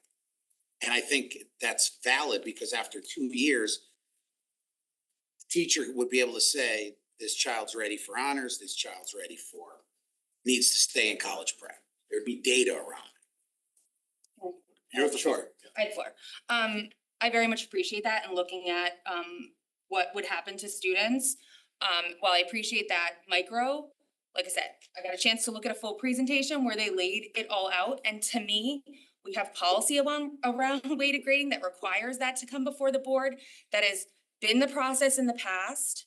And from my reading of the minutes, that current board went through it. And I will read the data for you, summary, and I wanna be fair, that this proposal is totally different, but this did negatively impact 17% of students. Now, that was changing electives, period. Correct. But I think it's fair to say that we have conflated 2 different conversations. And for me personally, as a board member, I think that's unfair to our staff. Like, I think if we had realized through this process, to be fair, what you are asserting, then that should have come to the board in a separate presentation where we discussed it. Like I said, we can read the board policy in regards to it. Like, the way I read it and the way it was presented at that meeting, there was a full understanding that that work needed to come before the full board. The Board of Education is in favor of weighted grading for all levels, including honors and advanced placement. The grade weighting system developed by the administration is subject to approval of the superintendent, who shall present the grade weighting system to the board for its approval. So these were advertised in our program of studies this year as electives. So if we were going to change it, we can't do that retroactively. We've already offered all these. We're not planning to retroactive them, and Because we were at the last meeting, that was the answer that was given. the current courses, they are currently elective weights. So everyone registered right now will be receiving the elective weighting for next school year. The curriculum has not passed yet. If the curriculum were to pass. Correct, as it's currently written. You put into place Spanish 1. So you are changing the weighted grades if we were to approve the curriculum, which I think would be in violation of board policy. We've not changed the weights in terms of the policy. There's still an elective weight, there is a college prep weight, there's an honors weight, there is an AP weight. We have not edited those weights at all. Of course you haven't, but you advertised in the program of studies that our world language classes, Spanish 1 and French, are elective weights. So you're just changing that. The weights have never appeared on a curriculum document. Those have always been administrative decisions. The weights do not appear on any Has curriculum. there been any other example? I mean, I don't even know who to ask. Has there been any other example of something like this happening? Changing weights. Yeah, under a curriculum rewrite. The weights get changed. Under a curriculum rewrite, we've only proposed in the past years curriculum at no levels except for language arts, which was a request of this board to provide a document based on course offered. We've never done that in the past. We've always offered, for example, and we'll take world language out of it and language arts out of it. Biology, for example. And then administratively, we've created 2 different tracks, an honors track and a CP track within there. Are you doing that for world language? We have been requested to not follow that process anymore, which we haven't. So we've now provided a document per course. We gotta call the document something. If there's 2 documents, they have to be called something. Honors and CP. If this board would like us to go back to producing 1 document per course, again, I'll take world language out of it. Science is coming about, for example, a biology course, a physics course, and a chemistry course. And then administratively, we create the tracks within the program of study. We're happy to do that. I just think for me, philosophically, I would keep those world languages as an elective. The conversations I've heard, like, that's just my perspective as a board member. I think all 9 of us could have different perspectives. I'll repeat again, I think these 2 conversations got conflated. And I don't wanna waste too much more of your time answering kind of the same questions over. Agreeing that they're conflated, but you could have a Spanish 1 college prep course, right? We've gotta call it something.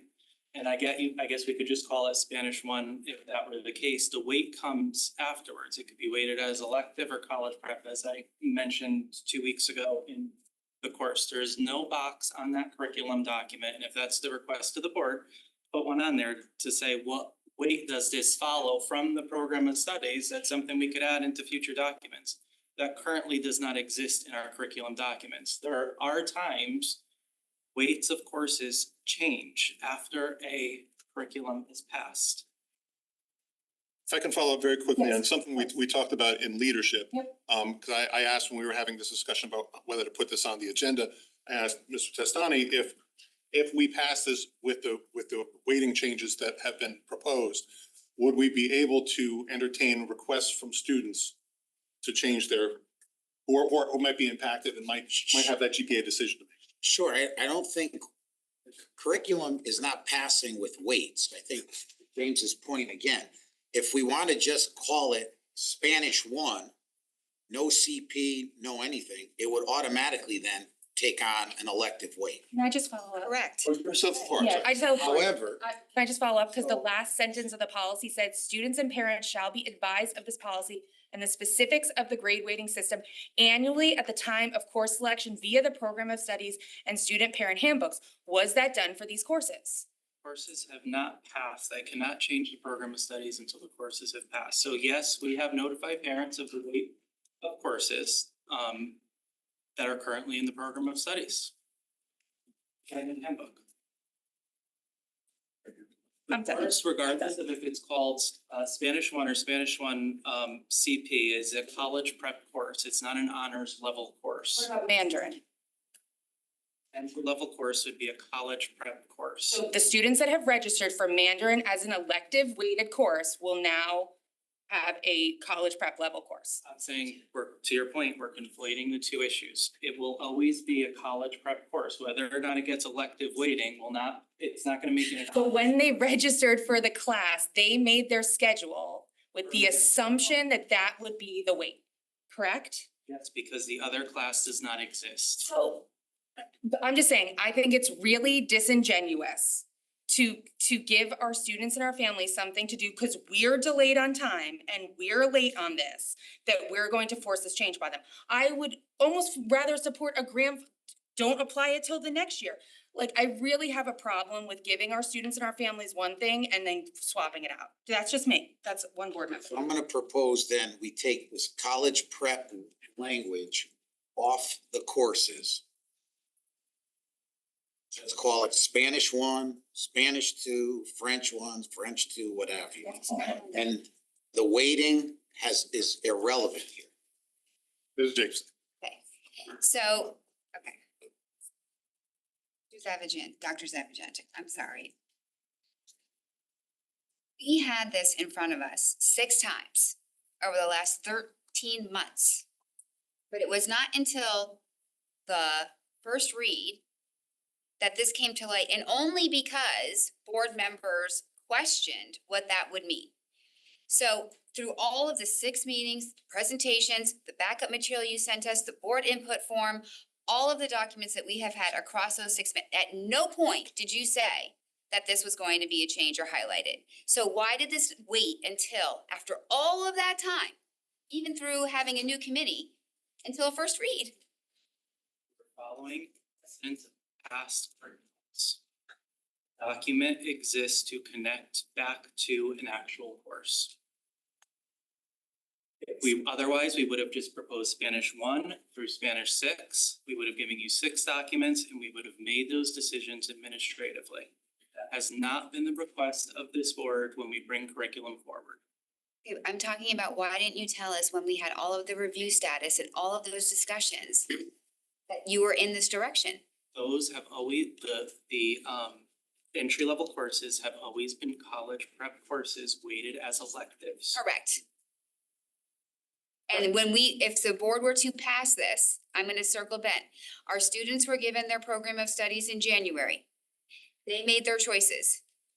Yes. Spanish, any level 1 class, ASL, Mandarin, whatever they wanna take, I don't care what it is. The administration's word to those kids was, you're getting the elective weight. That is what is written in the book. That's it. Yes. So for me, that's what it is. No matter what happens with curriculum, because that's what they were told. So unless the administration is breaking their word to what our kids were given, which I would hope that would not be the case, this is not happening for 25-26. Just heard Mr. Testani say that. Okay, but that's not what's in front of us. So Still a college prep level. I understand it. I'm talking about the weight. And again, to Mrs. Flynn's point, we're conflating two different questions here. We're not. It's actually for me, I don't know what everyone's talking about going forward, but for me, it's real simple for 25-26. We have a policy that says our kids are gonna be notified through the program of studies of what their courses are gonna weight. So it cannot actually technically be changed for 25-26 without violating board policy. I don't know if you want me to respond. Yeah, I do. I wanna know why the policy wasn't followed. I tried, but I was interrupted. So Go ahead. the classes are always, I've spoken with all the teachers who will be created this curriculum. They are not honors courses. Okay, yeah. And easily remove the college prep label if that is the problem. It does not go on a transcript. Even the English department ones, they are labeled English 9 college prep. The transcript does not read that. Okay, I'm not, This I board didn't ask. passed those classes. With that in mind, same thing for the math courses that were proposed. There's a document for honors, a document for college prep. The elective weight can be assigned to any class regardless of what we call it. It is a separate category. I am a Spanish student who signed up for Spanish 1 next year. This board passes this document next week or in 2 weeks or whatever it is. Then what happens? I heard we are taking college prep. Oh, that was 10 seconds ago. What was your intent with what you gave us? I'm gonna step in on this. I'm not done. No, I know. What was your intent with what you were gonna do to those kids? I wasn't doing anything. You were. What was going to be the change? I can't respond if you're gonna be interrupting. Okay, go ahead. The weights are always been administrative decisions. They do not land in a document. They do change after documents are passed. They do not change after our kids have done their course selections. They do not change after that point. I'm letting you know, weights have changed after the curriculum has passed. Okay, well, I am never aware of that. When has that changed? Administratively, they change depending on what the course has changed. When we pass an ECE course, for example, you guys don't vote on that. I changed the weight on that course. Okay, all I know is the intent was that can't happen for next year for these classes. Like, it technically can't happen. Right? For college prep. Correct. I heard what you said. Okay. Can I just say one thing? Yeah. So in the past courses at English 1, English 2, that was it. It was asked of the district to provide now curriculum for English 1 college prep, English 1 honors. So that's what they have developed moving. So in world language, if there's no honors class, then they created Spanish 1 college prep because all of them are college prep. So that all of a sudden triggers now people to be all up in arms that we're going to demolish the GPAs of our students based on not getting elective weight. So my suggestion is we'll just call it Spanish 1, French 1, which means it's no longer college prep in the books, so it'll get elective weight. It'll just be college prep in reality in the classroom. That's what it already is today. Right. So. But you asked for a shift in the presentation of the curriculum documents.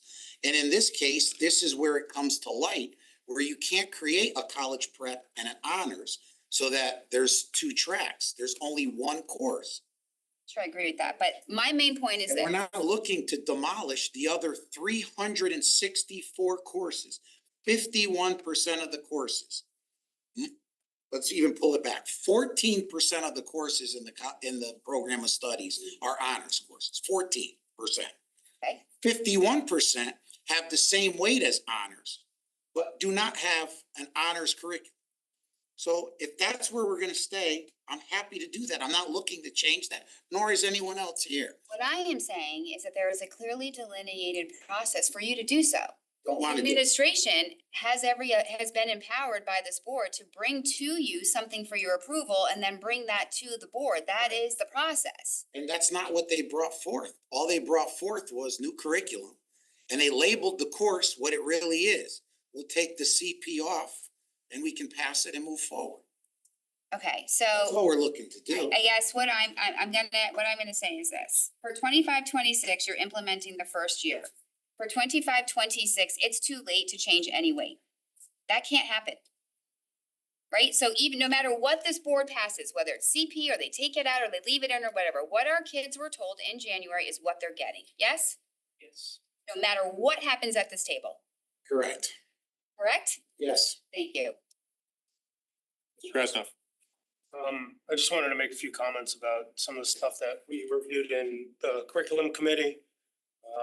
I did get a document, thank you, Mr. Testani for providing it.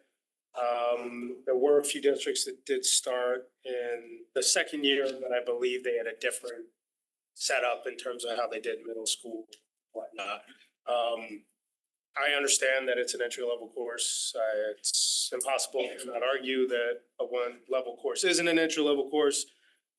But I also do understand what a lot of the other colleagues at the table are saying, that to change the weighting and making a CP course, and in my mind, especially when there isn't an honors offering, kind of does do a little bit of a disservice to current students taking it and students that have taken it in the past. So I do have some serious concerns in terms of that, especially when it came to Mandarin and Latin.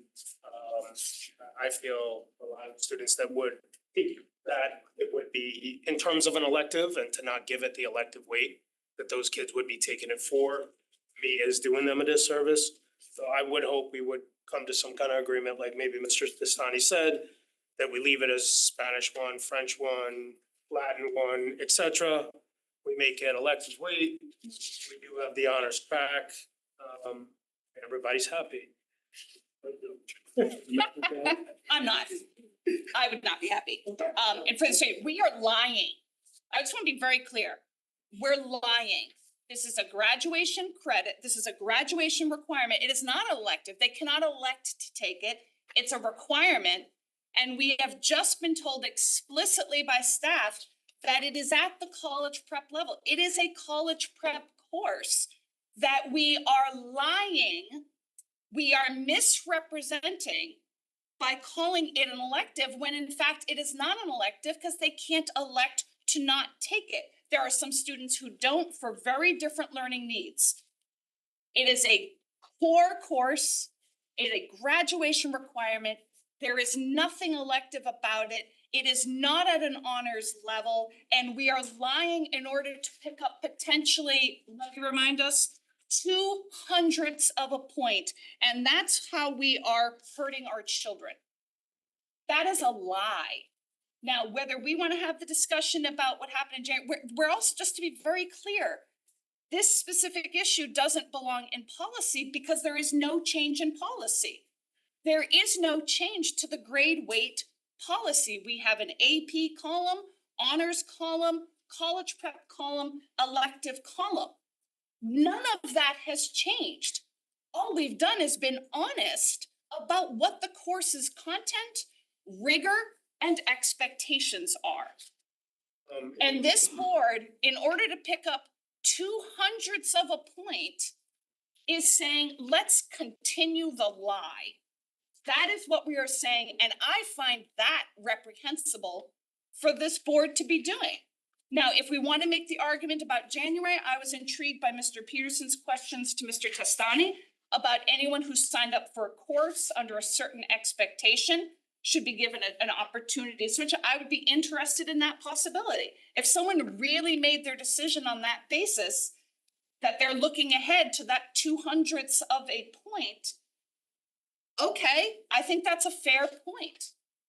But for most of them in Spanish 1 and Spanish 2, that's in middle school, the vast majority of our students, when they can just opt to not have it included in the GPA at all. They can get on the honors track in 9th grade when they take Spanish 3 honors. No harm, no foul. Or they can elect to. I'm not done, Mr. Krasnov. And so this whole idea that the elective track, it's just a back door and it's dishonest. And I don't even understand thinking that that's okay in perpetuity. Again, if we have something that we want to address in the short term regarding January, I guess obviously I'd be interested in what staff had to say about that. But there has been no change in policy. And again, I just can't wrap my head around. We have heard our staff say directly, this is at college prep level. And we just want to lie. And I just have, you're shaking your head, no, it's a lie. It's not honors level. And I also do want to say that I very much appreciate the new direction of the staff. I think when we were going over the ELA curriculum, we appreciated having an English 9 college prep and English 9 honors level so we could be very explicit and transparent to the public about how there were actual academic differentiation and change of expectations.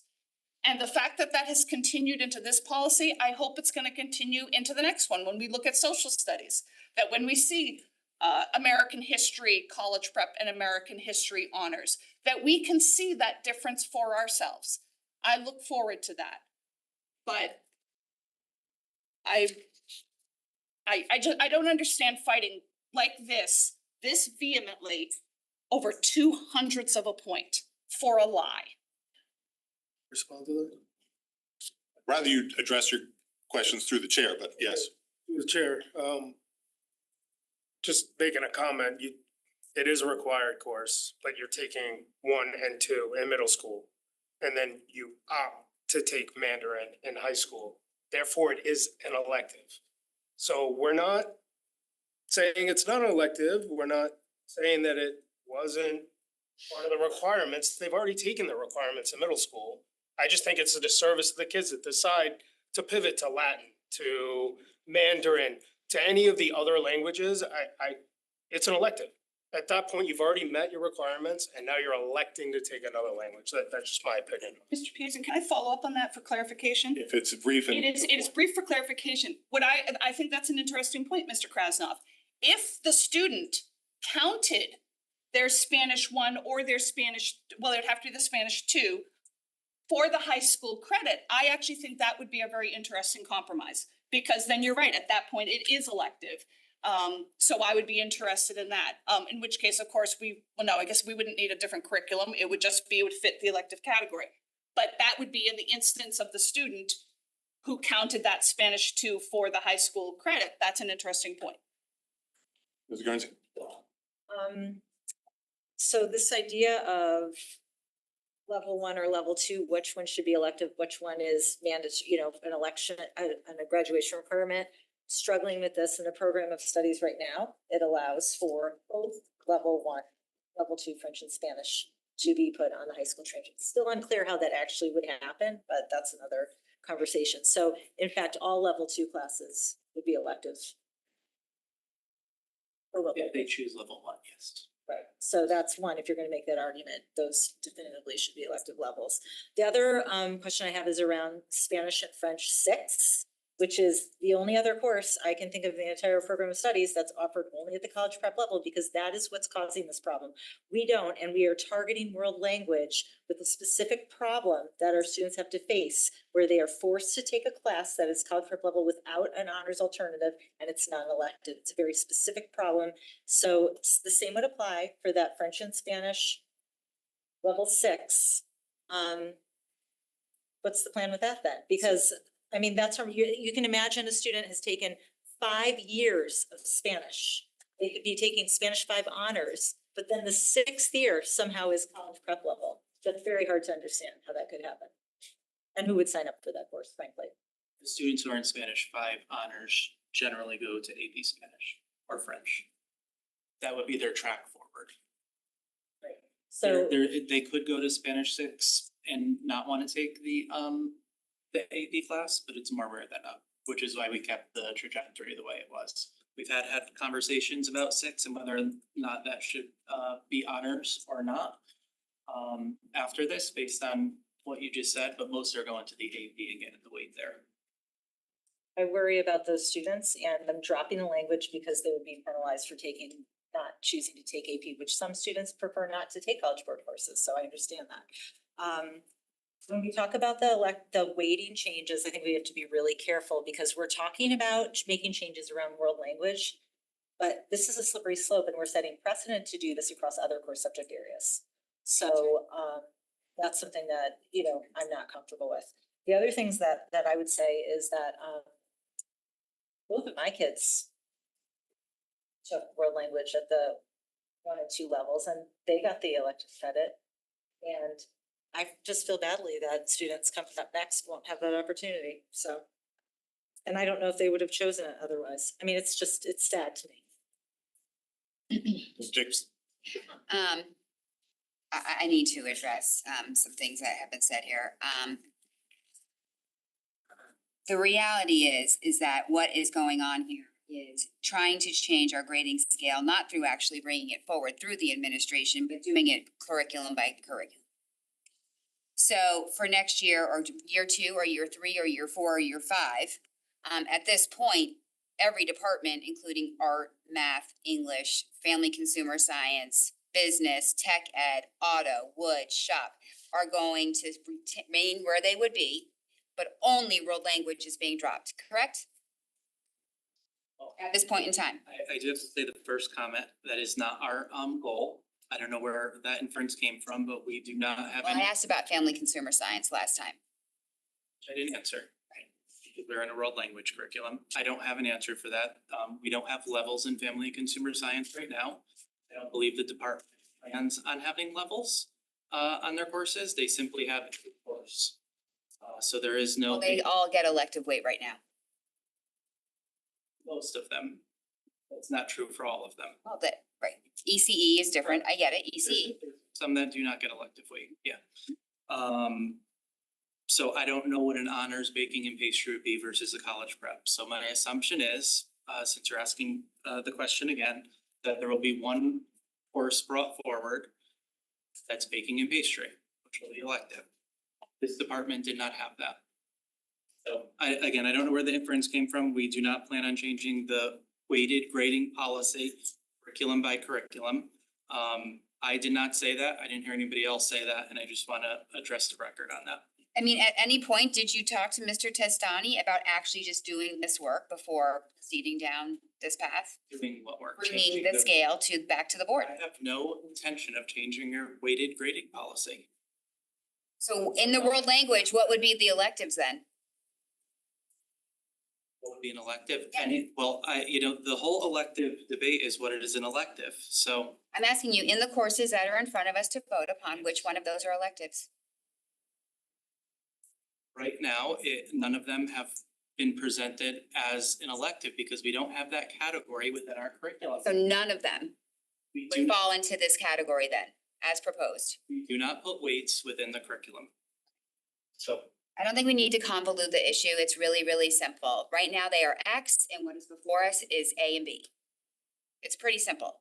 there is honors in college prep as they are stated, yes. I think that if you want to go down this path with other areas, that the thing that should happen is that we should probably just confront it head on and do the work that Mr. Ebling and Dr. Hatzis did prior, and Mr. Cummings, and which was very comprehensive. And have that conversation again, if this is the path that you think would be best for us to have that conversation versus this avenue. I'll repeat it again. It is not the conversation that I want to have. I don't know what Mr. Ebling, Dr. Hatzis, Mr. Cummings, Tony Joe, I don't know what that was. That is not the conversation I want to have. Because that is a much larger conversation that. It is. That I don't think will be solved here. I think we just leave well enough alone. So to change the courses then No. instead. We're not changing the course. The course was always 10 years ago, it was 11 years ago, because we're late, as we've been told. 11 years ago, it was Spanish 1, Spanish 2, Spanish 3, Spanish 4. And then administratively, it was decided honors CP. But we didn't call it CP. We left it as 1. And it got elective weight. Now we have been instructed to present all the courses. So it was presented as Spanish 1 CP, and that's what's caused all this. So we'll take the CP off. If that's what the board wants us to do, I'm happy to take the CP off, and then it says Spanish 1, it gets elective weight. But again, to Ms. Maxon Kennelly's point, let's call it what it is. It's a Spanish 1 class. How we weight it really doesn't matter to me. It wasn't our proposal to change the title. We didn't, we titled it correctly. We didn't change the title. 11 years ago, it was titled correctly for 11 years ago. Now it's titled correctly for today. But no one's looking to hurt kids. And I find that offensive because the last thing, I've never tried to hurt a child in 29 years of public education. I've done nothing but an advocate for public education. Mrs. Flynn, or I'm sorry, Mrs. Jacobson. you- Because the only ones who get hurt here, only ones that get hurt here are the kids that never can catch up because they don't have the opportunity in middle school to take a Spanish 1 in 2 years and then a Spanish 2, and then make a decision if they want it as high school credit or not. I think we just draw the line then. If you take it in middle school, it goes to high school with you. Not maybe if I did well enough, because now we're trying to make a distinguish between if it's it's either it's a high school class in 8th grade or it's not a high school class. Not, I make a decision after I take it. Well, I disagree with that. So, at the end of the day, and when you talk about hurting kids, we went through this, and by the time you go through all of these, there was a significant variance. So, I didn't get any of your data. We didn't get a presentation on your data. So I don't know what your data says. But you just threw out at the table. I don't even. Just pulled 3 random students, average students, that if we took away the elective weight and gave it CP weight, what would it do? So my point is, I'll be final for 25-26, as far as I'm concerned. My whole point on this, Mr. Testani, was they got told one thing and that's what they're gonna get, period. I don't care what happens at the table.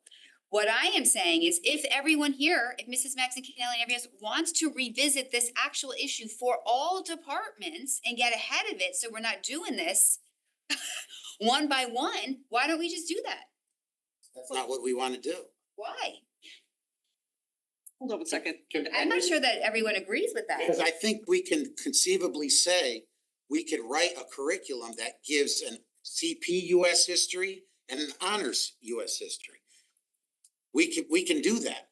We just don't know how to write an honors Spanish 1 and a CP Spanish 1 because the kids walking in don't know Spanish.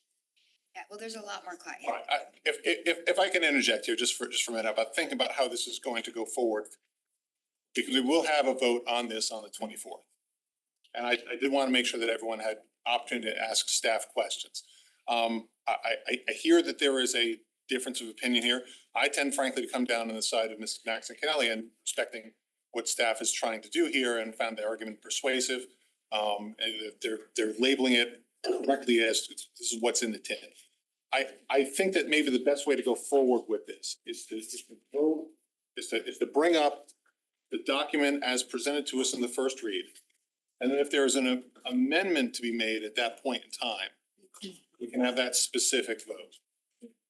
Rather than try to create an intermediate document, because it seems like it's kind of one or the other.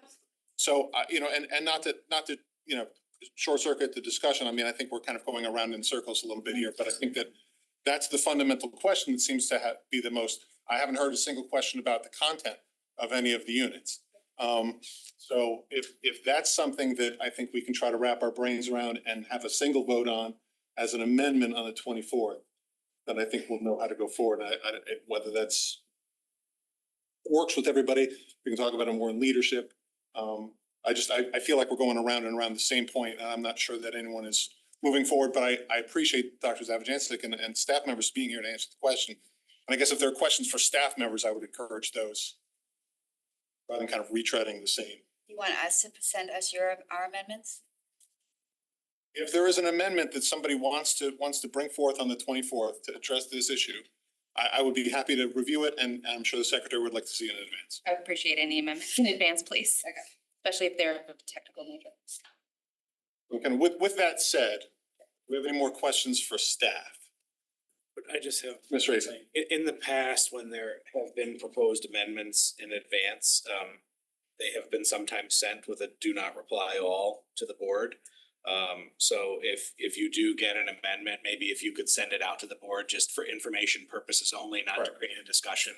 That way, if there's anything that any board member wants to bring up in debate on the amendment at the table, it might be helpful to have that.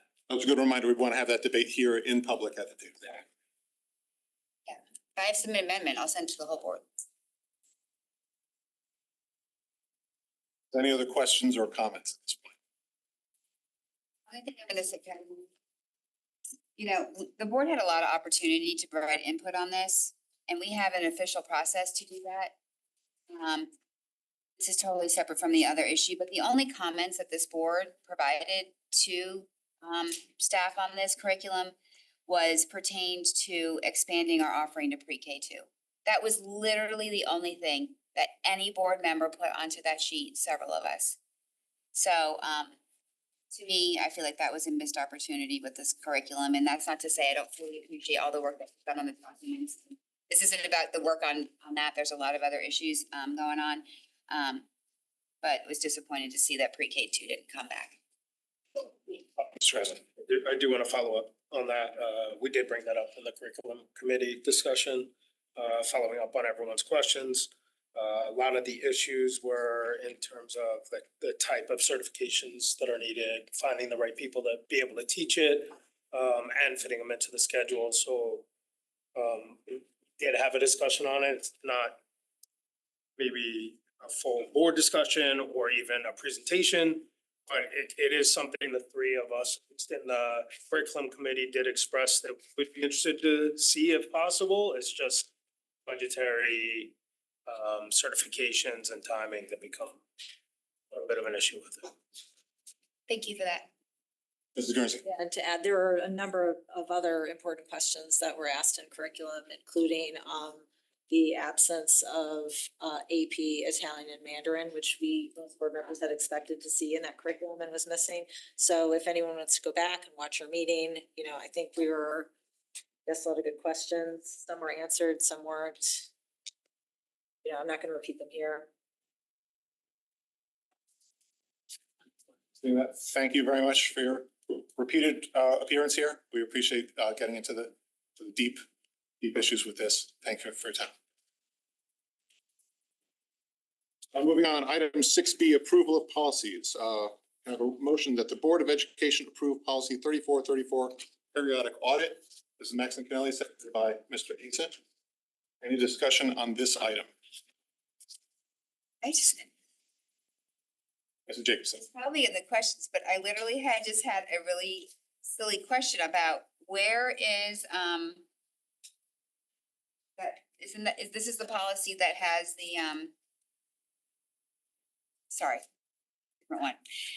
The periodic audit policy, I had a question on, it goes into number 1 and number 2, and it talks about district responses to the audit or action to implement any of its recommendations. But I was wondering to the policy committee if there was any thoughts on a 3 and a 4 that you would actually go further in terms of responding to the audit and implementing changes. So it just seemed short of like, thank you for the audit, now we're done. So our brief discussion was about the final paragraph. If you look at the very bottom, which is kind of more vague in its content, but that's where it has the room. We didn't want to stipulate specific steps because obviously it entirely depends on the nature of what was unearthed in the audit. This way, this whole notion that the finance committee will be updated, that they'll get periodic updates when warranted, and I'll admit, assumption is that if it's warranted, they will take action or they will pursue further. But the policy can't dictate the actions of obviously you know this, the policy can't dictate actions to the board finance committee because that would be a bylaw issue. But the idea that any issues would be shared by the superintendent with the board finance committee, we felt was language which covered audit results. Okay, so okay. So that would happen. All right, so that will happen in the finance committee. All right, I was just wondering what happens when you actually get the results and what the process is, since it wasn't, so it's kind of open. I don't think any of us felt comfortable enough because of first of all, none of us in policy have worked with audit results. So what exactly they would look like, what exactly a step 3 and 4 might be, if we were comfortable with, let finance committee then take it from there, was the idea of our discussion. We didn't go on at length, we didn't have proposals of 3 and 4 possible language. We were comfortable with the last paragraph. Thank you. Mr. Chestnut. And to that point, that's what I'm still a little bit uncomfortable with, and not that I don't trust our current finance team, I just feel things moving forward,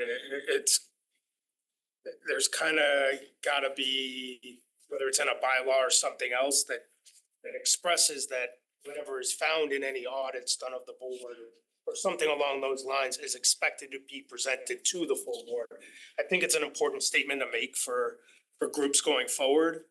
And I think this policy itself kind of gives it too much gray area without having an additional bylaw to it. So I guess what I would say, and obviously, the board will vote how it is, but I can deal with an audit that I know very, very well, which was the results of the recent policy audit. I promise you, this board would not forgive Mrs. Guernsey, Mrs. Jacobson, and myself if we had asked Dr. Parrish to make a presentation to the board on the results of that policy audit. I'm not kidding when I say it would not have been, you would not have thanked us. We had to do the work, we had a July special meeting for, I think, tell me if I'm wrong, 5-6 hours, that just the 3 of us went at that policy audit. And I have not seen a finance audit, so I know it's not the same thing, but I guess ultimately I trust that because we thought it was important enough to add a finance committee, I have to trust that if the work of it alarmed them to any degree, or look, this might have future implications, we gotta leave that to the finance committee, because we each kind of carve out our area of, if I may say, area of expertise. And that's meant to save an awful lot of time at the board table. But I agree with you, if there's something of a greatly serious nature, I would hope the finance committee, but I don't know how to put that into a policy. What would be of a serious enough nature? I don't know how to define that. And that's my concern, is that a future finance policy makes the determination of what is serious enough nature. So let's say $30,000 seems to be missing from bucket A, but they think it's accounted for in bucket B, but we really don't know. Like, some people on the board may wanna know that, even though they think it may have been accounted for. And some finance committee may just say, oh, we accounted for it, we're not gonna bring it to the full board. Versus as a board member, I would rather know what was going on, that's just my opinion. So in that case, I would hope they would bring it. But unless we have some sort of bylaw or policy dictating for them to bring that, I think it leaves a really big gray area for them to make decisions on missing money, or maybe the 3 of them knew the money was missing, maybe they pocketed the money. I don't know, but I'm just giving you hypotheticals. No, and that's fine, so I have two suggestions for that. One, needless to say, if you think a bylaw amendment is warranted, it might be worth going back and looking at the description of the finance committee. But more importantly is the fact that that audit results does not start with the finance committee, it starts with the superintendent, who knows that we are evaluating the superintendent. And if it turned out that an audit unearthed matters of concern and it was not brought to the attention of the board, that's where the accountability, I don't like the idea, we can't quite be accountable to each other, but the superintendent would certainly be accountable there. And so if there was something of an alarming nature, or even this might be of an alarming nature, I think that's where Can we maybe add that to the policy? the superintendent will be held accountable The if. superintendent uses judgment if an audit should be brought to the full board, just put it verbally in the policy. Doesn't hurt. Just up to your point, though, the auditor reports to the board, the finance committee, it's a public meeting, so it's not as if we could sweep that under the table. That $30,000 was missing, what are you gonna do about it? Somebody's watching at all times. And let's, if I can, that's a hypothetical example. Right, no, I'm just using that. There's no money missing. No one's money laundering, Please don't stealing put money. things like that. I'm a fiduciary, so putting things out there, like. It was a hypothetical. I totally understand, just wanna clarify that, but, and also like to that point, and I made this comment to you last time, but just for the sake of the public, our bylaws have 3 board members on the finance committee. So there are a lot of routes. It's a public meeting. We have public meetings. It's not anything that is like a one-person shadowy organization. This is a public committee in our bylaws. Not saying I don't understand your view. Ms. Yeah, Flynn. just to follow up on that, we just had audits come through the finance committee. So we all do committee work and we trust like I could throw out there, what if we had 3 board members on the facilities committee who were conspiring? Like, you know what I mean? Like, we also have bylaws and committee structures to create work that can get done outside of this table of 9. So if we're gonna start really getting into not believing in that, I think we have a bigger problem. The superintendent oversees all of our work at all the committee levels. But all the other committees present all their work except for the finance committee. That's not true. Absolutely. We present every meeting, we have updates. We're gonna update every meeting. I Yes. understand that, but we literally, everything comes to the board from the curriculum, the policy, and the facilities committee. Not everything comes to the board. No, it doesn't. All right, I think, Of course it does. Mr. Krasnov, I think we understand your objection. I think, you know, we have kind of different opinion about the committee structure in some ways. I respect what you're trying to say. Can't make comments. I think I would rather kind of streamline this discussion at this point. Mr. Asa, did you want to add anything? No, I just want to ask if, I was, but now I just want to ask if we can take this to a vote. Take it out to the public. Any comments from the public? Bring it back to the board. Any final comments? All in favor? Mrs. Jacobson, Mrs. Flynn, Mr. Peterson, Mrs. Maxon Bailey, Mr. Asa, Mrs. Guernsey, Mrs. Rinaldi, all opposed? Mr. Krasnov, thank you very much. Moving on to item 6B, with recommended motion that the Board of Education policy 3453 school activity funds. Maxim, Ms. Maxon Kelly, seconded by Mr. Asa. Questions or comments on this policy? Mrs. Flynn. Thank you. I had some questions around this that I was actually able to talk to Ms. Laborious about prior to her departure. But just for the public, this was the only questions that I got, and the policy was familiar to me just because of my work years ago in PTA, but that the superintendent or designee may establish school activity funds. Can you just explain how you got to that language, Ms. Maxon Kennelly? You guys talked us through it a little bit. Wait, just the superintendent or? Yeah, just how it went from the building administrator to the superintendent or designee. The idea being that the responsibility starts with the superintendent, but it is almost always the designee who is taking care of it, and the designee is almost always, I don't wanna say always, the building principal. Well, and then if you hop down to the 4th line, the control of school funds and funds of any school organization shall remain in the name of the respective schools and organizations. That was to follow through with that intent, I would imagine. That's how Ms. Laborious explained it to me, so I thought it might be helpful. Like I said, I've sat through years of policy around this topic, so I thought it was just important to lay out that question. I had some concerns, so thank you to Ms. Laborious for giving me a little. Following up with her. Mrs. Jacobson. Thank you. Is there any change in the source of the school activity funds? So right now we're striking out language that these are provided primarily by students. So these are not school activity funds that are in our operating budget. These are like fundraising funds, right? Correct. Yes. These are non-operating these are non-operating budget money. Okay. So number 1, we just adopted a whole bunch of food services and free and reduced lunch programming. Why was it number 1 just in one of those policies? That, I don't recall us tackling that line in policy. I think Laborious felt this was the appropriate place to have that, and so we deferred to that. We didn't really challenge it, so I unfortunately can't tell you more. I don't understand why money that is being raised by students, it's not operating money, this is for like class of 2025 or whatever it might be, would ever be used to pay for school lunch program. I think the response was if there was a child who had an outstanding balance at the end of the year, principal may, if they couldn't pay the bill, $20, they would cover it so that there would not be a loss of a privilege or. But that's not using funds. See, my problem is, where's the money coming from? This money is from kids who have raised money for a specific purpose. Or donations. Or donation or whatever, the car washes or whatever it might be, right? At the end of the day, it's not activity funds that we have actually in our budget. I just don't understand why that would be paying for school lunches versus that coming out of our profit and loss statement.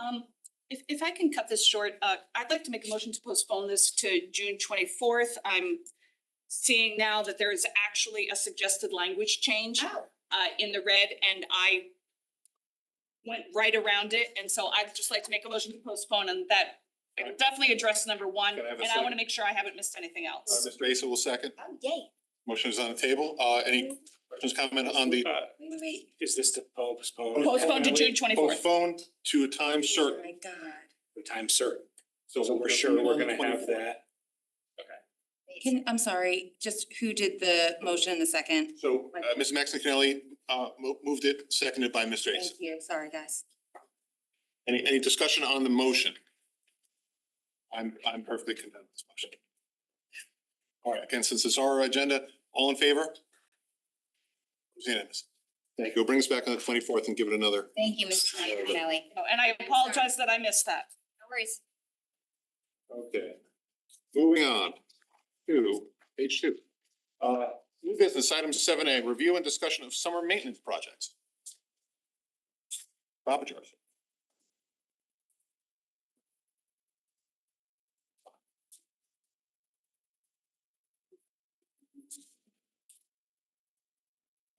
Good evening, everyone.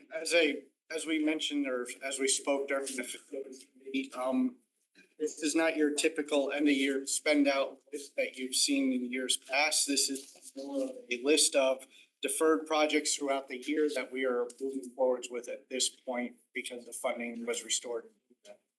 It's quite the list, as we did hold off on a lot of activities during the school year itself. So we presented for you. If you have any questions on specific projects, otherwise we'll. Ms. Maxicanelli. Just one quick question. So number 2 and number 13, that's just waiting until you're sure you have the money, correct? That is no. So for Burr and Osborne Hill? Yes, and as of today, they are moving forwards. Okay. That's right. Thank you. Ms. Flynn. Just on item 9, it says 95% completed for the dugouts and backstops at Ford. How are we, like 97 by today? Before the end of the school year? We are actually a planting bed away from being complete. That's amazing to hear. By 12 hours from now, they will be completed. Thank you. Ms. Guernsey. I'm not sure if this is the right time for this question, probably the wrong person, but through the chair, maybe to Mr. Testani. Do you have an update on the timing systems for the track and field team at Ludlow? And is I do. that part of this end? Met with Gina and Todd today. We had a few dollars that were not spent in rentals during the course of the year through the athletic department, ice hockey rink time and things like that. So we met today and we agreed that we would use that money to purchase the time, whatever the system, the one that they researched and found to be the I guess you would call it the Cadillac of. Industry leader, yeah. Yeah, so yeah, we talked about that this afternoon, so. So that'll be purchased this summer, do you think, or when will? I told them to get the PO in as soon as possible. We wanna try to get it done before July 1. Oh, Ms. Maxicanelli. Just as a quick, talking about the dugouts at Ward, I did just quickly check, and the game today, the semifinal game today was rained out, so it's being played tomorrow. Just in case anybody was wondering. Tomorrow at noon. Yes. Thank you. And I got the short end of the stick there, unfortunately. Any other questions or comments on summer maintenance projects? Mrs. Jacobson. Number 17 is add new office space for special ed. Tomlinson, what's happening there? That is a request from the school. We investigated last year and we are able to do it, so we're gonna move forward internally to do that. It's actually an alcove of a hallway that we're gonna add a wall and a door to create an office space in there. So it's It's a very simple wall and a door, and we have the prints all laid out, and we're in the process of pulling the building permits right now. Any other questions? I'm happy to move on from this if that's all right. Thank you very much. Item 7B, first reading of school nutrition and meal pricing. Devaney.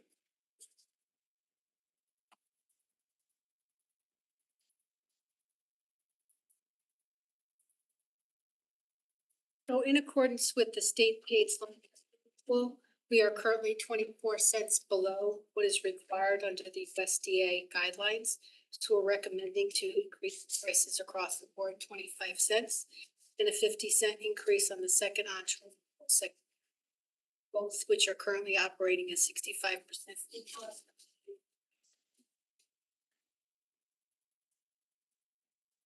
Mrs. Jacobson. I just had a question on the third page, guys, on the profit loss statement. And if you go down on the left-hand column, everybody, we've got the profit loss guaranteed minimum 542, et cetera, right? So for this year, it was 542,921. Can you help us understand why we did not make? It's only coming in at 168,975. Now I understand that's only through April 30th, so you've got 6 more weeks to go, but I doubt we're gonna be making up 294,000. So why is that so low? So the significant deficit is considered to be under the loss of revenue of the state and federal funding. So there was a $457,000 drop in state revenue. Stable funding and STAR funding, which was lost. Yeah, but I mean, the Winston's contract still has their guaranteed minimum regardless of that. The state revenue wasn't a part of that column.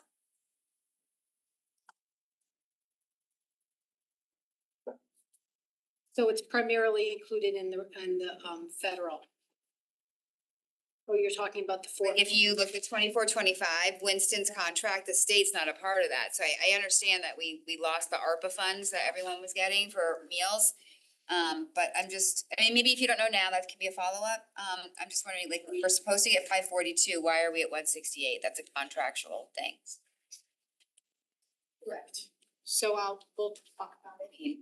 I mean, is your assumption that, or I guess is the question, that are we gonna get a catch-up payment from Winston's? Yeah. Right. And also because I wanna make sure that this is solvent going into the summer and for any of our ESY kids and because that's not a, I don't like that number. I mean, so. That'll be closed out at the end of the year. The guaranteed is discussed and handled after the year. Even April year over year, if you can see the difference, guys, it's still significantly different April last year, April this year, so there might be something off. There's some things that are taken into account with the guarantee, some loss of funding, and some things that are not included in the contract, so. I'm not saying it's gonna be exact, don't get me wrong, but something all right, thank you, and just if there's something that we need to do, that looks a little light, so, thank you. Yeah, my fundamental question was, do we need to transfer any money to top up these accounts to make sure that they are prepared for next year's start? Well, I think to your point, April to April, we were a little better this year. April to April. Yeah, last year, April, we were 31.74. This year, total cost of operation though. The state funding's what? No, I'm talking about the 463,759 yeah. April, and we're only at 168,900, so that's the number. Yeah. I'm talking about. I understand the ARPA money went away, that's everybody, right? But that's not in those columns, so something's up there. State reimbursement is what's throwing everything off. Mrs. Flynn. I would just, through Mr. Chastani to the chair of both this board and the finance committee, I would just kind of put this on our radar. Right in our second sentence, we are proposing to, due to the rising costs, which we all know, and the reduced state and federal funding, which if I had to guess, is not something that's gonna get better, it could get dramatically worse. So I'd like this board to be prepared to address that immediately. I don't wanna be in any kind of scenario where we're having to have a special meeting to make sure our kids get fed because the federal government cut off lunches. So that's what my ask. Any other questions or comments? I guess if there's any way that you can get us a little more color on how we make up from that 168 to the guaranteed 543, that would be helpful, but thank you for this presentation. Thanks for coming up, Annie. Okay, 7C, first reading of Superintendent's 2025-2026 budget adjustments. I'll say that I asked the superintendent to produce this in format that's very similar to what we have done in our budget discussions in January, where we had the specific language of the specific line items. Other than that, Mr. Stanley, if you want to take it away. Yeah, and nothing's changed from the last time we met and this was proposed. I did send everyone a Google sheet to fill out if you have, similar to what we do at the budget. I didn't get that. That we were looking for. Sure, I got that either.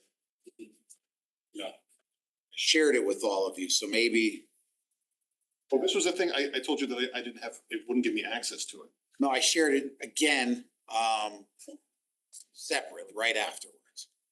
I don't have. Okay, well, I'll double check to see what happened, but it was a shared. We have 2 Google weeks. Doc, so that any proposals from the board, any similar to what we do with the budget can be added to that document. But that did go out last week. That's a shame. We didn't get it, you know. I'm trying to wonder, can't go on my Google sheet now. I'll tell you what day it went out. It looked like it went out. In any event, do we have questions on the document that's before us now? Mrs. Flynn. Just on that number one, this has been an area of concern at this table, at Finance Committee, just for as long as I've been on the board. It makes me a little nervous, cutting more from subs. And, We increased the budget. no. We're cutting from that increase.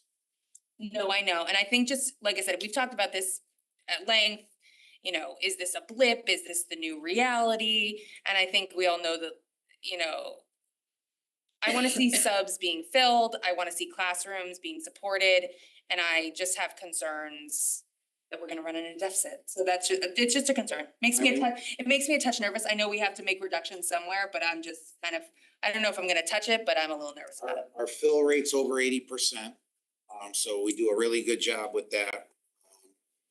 We increased the budget, I believe it was 400,000 toward substitutes. So this is a reduction of that increase from 400 to 300,000. You're comfortable with that 350? Yeah, because we've been doing a lot of work from the from the top down to the building administration to have some conversations with folks regarding attendance as well, so. Thank you. Mr. Krasnoff. Number 2 and number 8 are involved in this. Our previous discussions about some changes to the curriculum now and program. I do think that instead of subtracting 150, we might be needing to add some to personnel. And we might need to take more off of transportation since we're not doing the $210,000 transportation for gifted anymore. Just food for thought in terms of moving the money to the right buckets. I hear what you're saying. Not doing buses. Move it to personnel.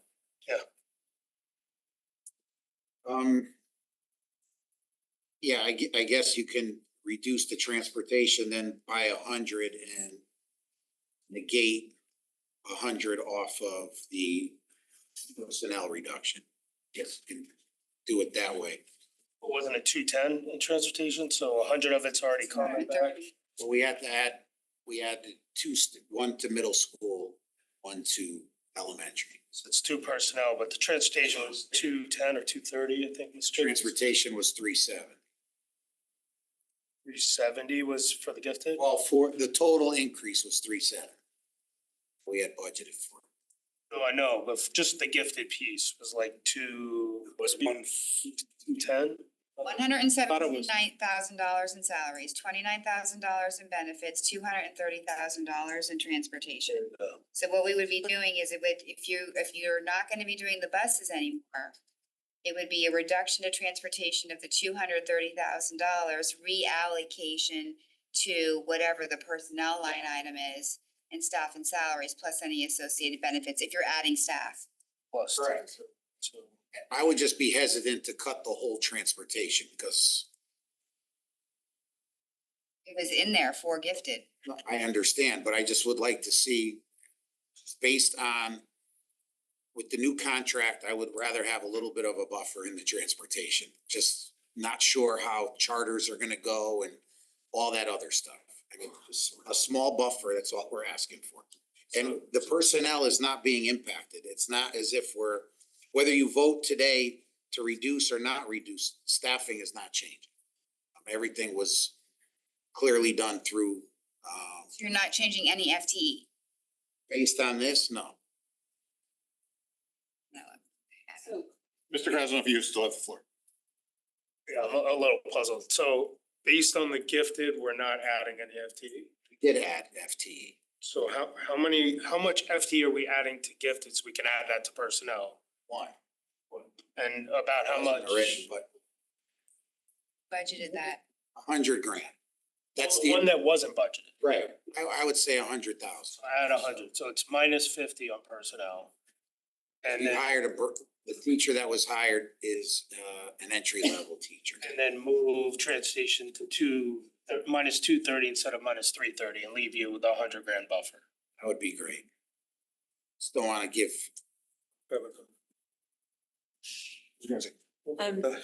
This is related to the gifted question. Because we don't know, I mean, this program is probably growing because we've lowered the entry level for gifted. So, do we know, in fact, that the number of staff will be adequate? Because we haven't done okay. And then, can you just talk a little bit about what your goals are for each school, like percentage we're trying to get to, or what a little more information on that? I mean, I just. we had a little bit of a conversation this afternoon about this. We're not looking to expand too much, but in certain schools, if we didn't allow kids that traditionally may not have gotten in, we may not have had anyone qualify. So. 0 students. Possibly, yes. So are you? You do have schools with, with 2 sections, and if the sections are not full, you're pulling from a small group. Now, that doesn't mean through the review process that few may not get in, but we want to have at least some decent sized groups. So are you suggesting then that the standards for admittance to the gifted program will be different for different schools then? Or what does that mean? I mean, I don't like, that's a little tricky, right? When Yeah, that's part of a broader conversation that we talked today that we need to have before June 23rd, because that's when parents that were in the review stage have the opportunity to submit a letter that they would be interested in having their child's portfolio reviewed. Sure.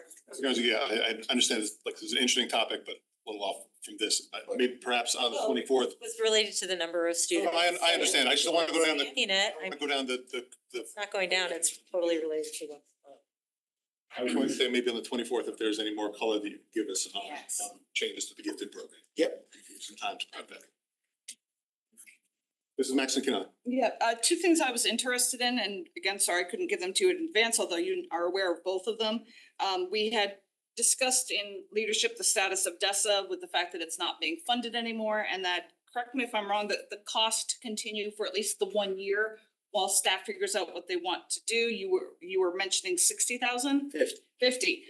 So I'll be interested in having that as an add, and again, I know it is not percentage-wise a significant amount at all. My interest in having it actually in the budget book is so that next year we're not questioning, why is this in? Why are we now taking it out, kind of thing. So it's really just, that was my interest in actually having it as an official ad. Okay. And then secondly, I did reach out to Mr. Testani last week.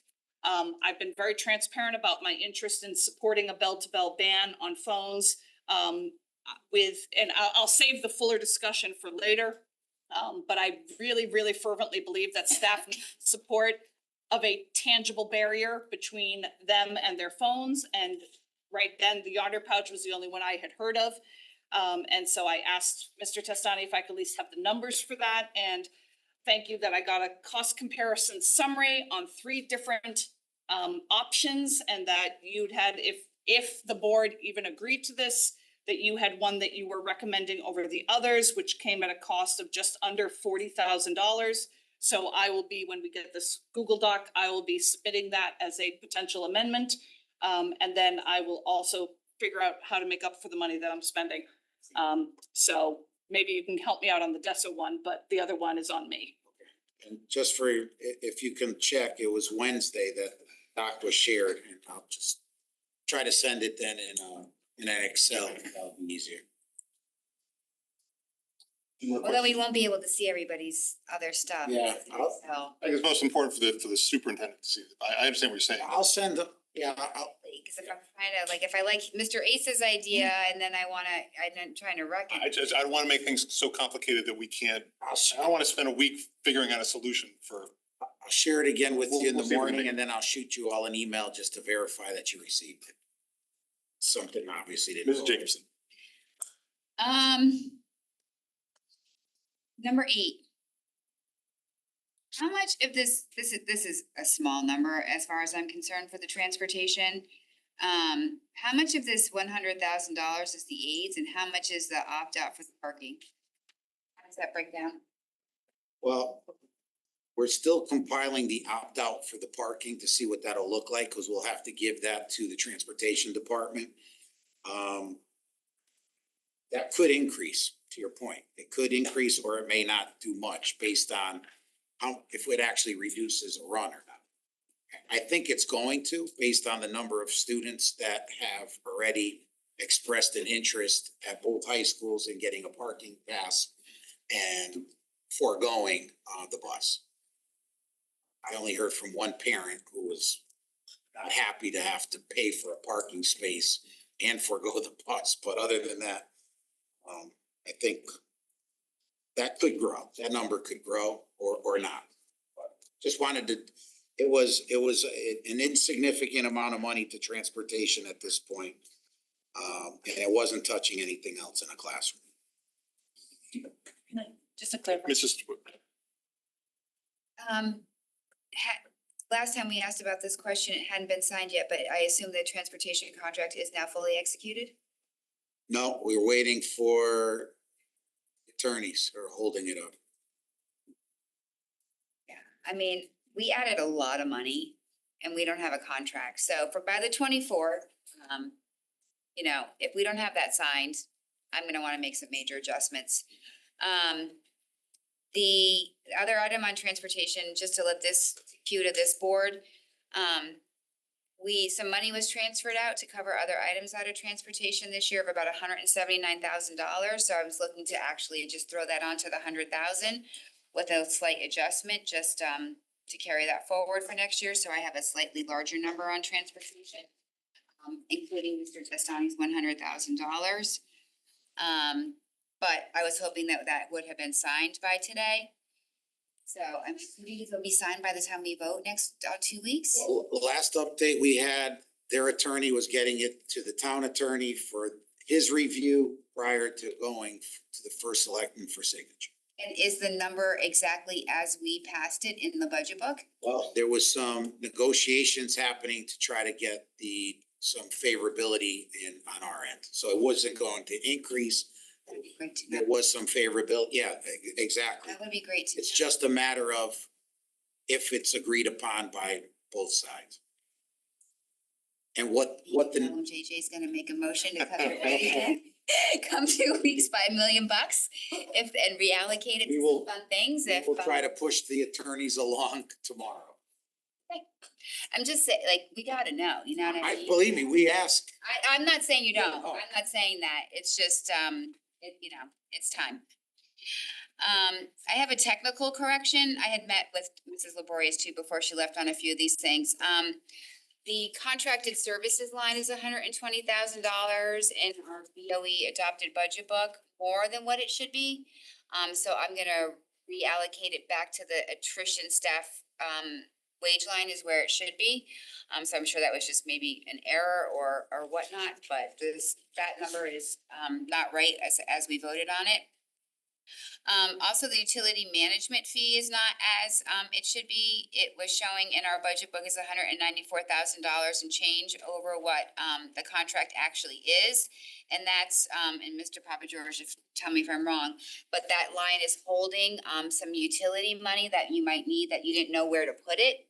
So it was put in that management fee, which for people who like to go year after year after year, I just rather have that as what it should be and possibly make like a utility reserve line or whatever you need it to be, just so things are actually in the right bucket. Do you know what I mean? Versus in that. So that's what I was told. So Yeah, utility reserve line would be. something like that, because you didn't know, you didn't know where to put it.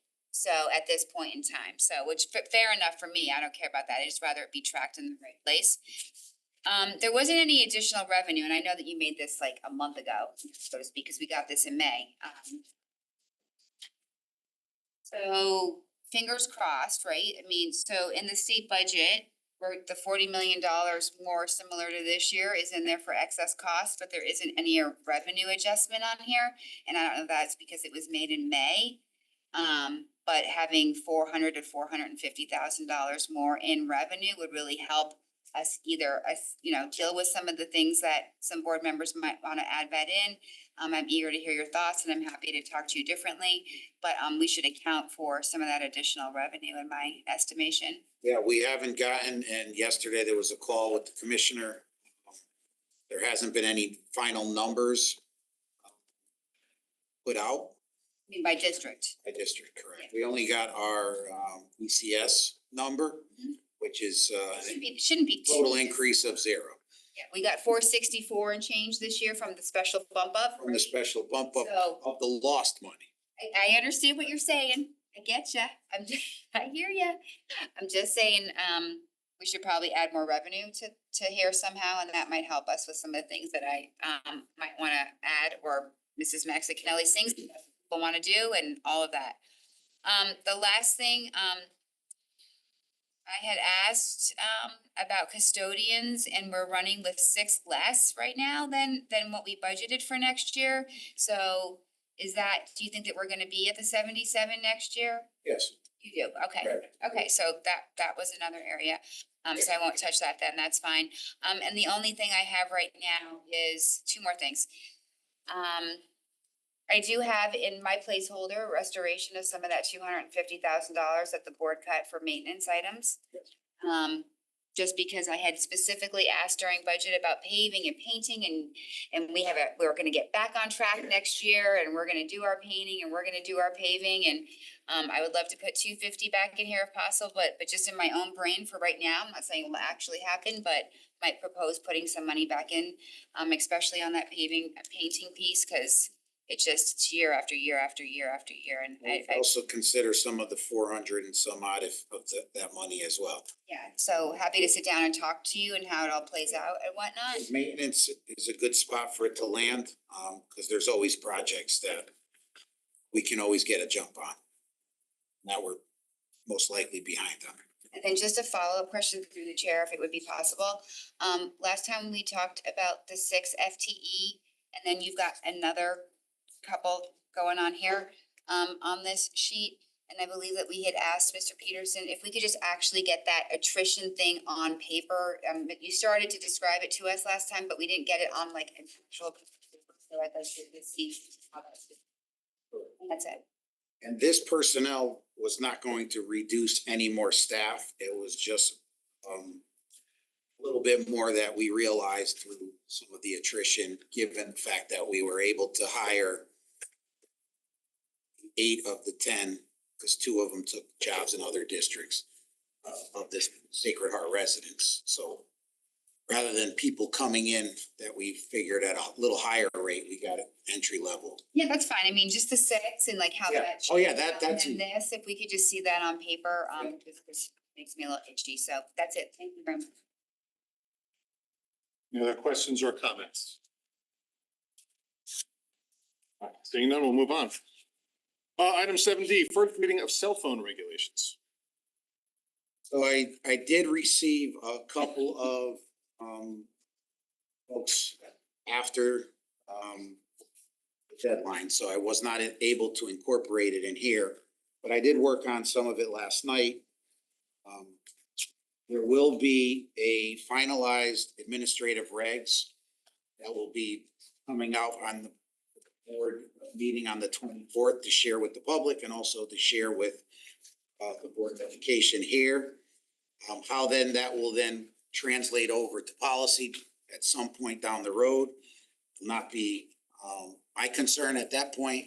The policies committee's objective to take that on. But parents will be notified throughout the summer on several occasions of bell-to-bell ban on cell phones, K-12, and what that will look like. Yes, it will be decided in the coming weeks whether there will be funding or if there's an appetite to use monies for a methodology of storing at the high schools. I'm not necessarily thinking that we need to do that. I know that's, some folks would like to talk more about that. I think one of the things that was said in public comments is I think we can do this in a partnership with our students rather than shoving it down their throats. But I'm just working out in the next couple of days with the high school principals, just talking more through some of the disciplinary progression and what their thoughts are on that. So we have a meeting set up, myself and the two high school principals on Friday morning, and we're gonna hash all that out. Then all of that will be shared out to the board and public. That's where we're at. Mr. Guernsey? When you speak with the high school principals, will be sharing feedback from the board regarding disciplinary approaches? I want to share the documents that were shared with me, so that they understand and see what's been proposed, but also really like to hear their perspective on once we get to a certain level of, fourth or fifth offense, where we have to go at that point. Ms. Jacobson? Sure. Ms. Drayson?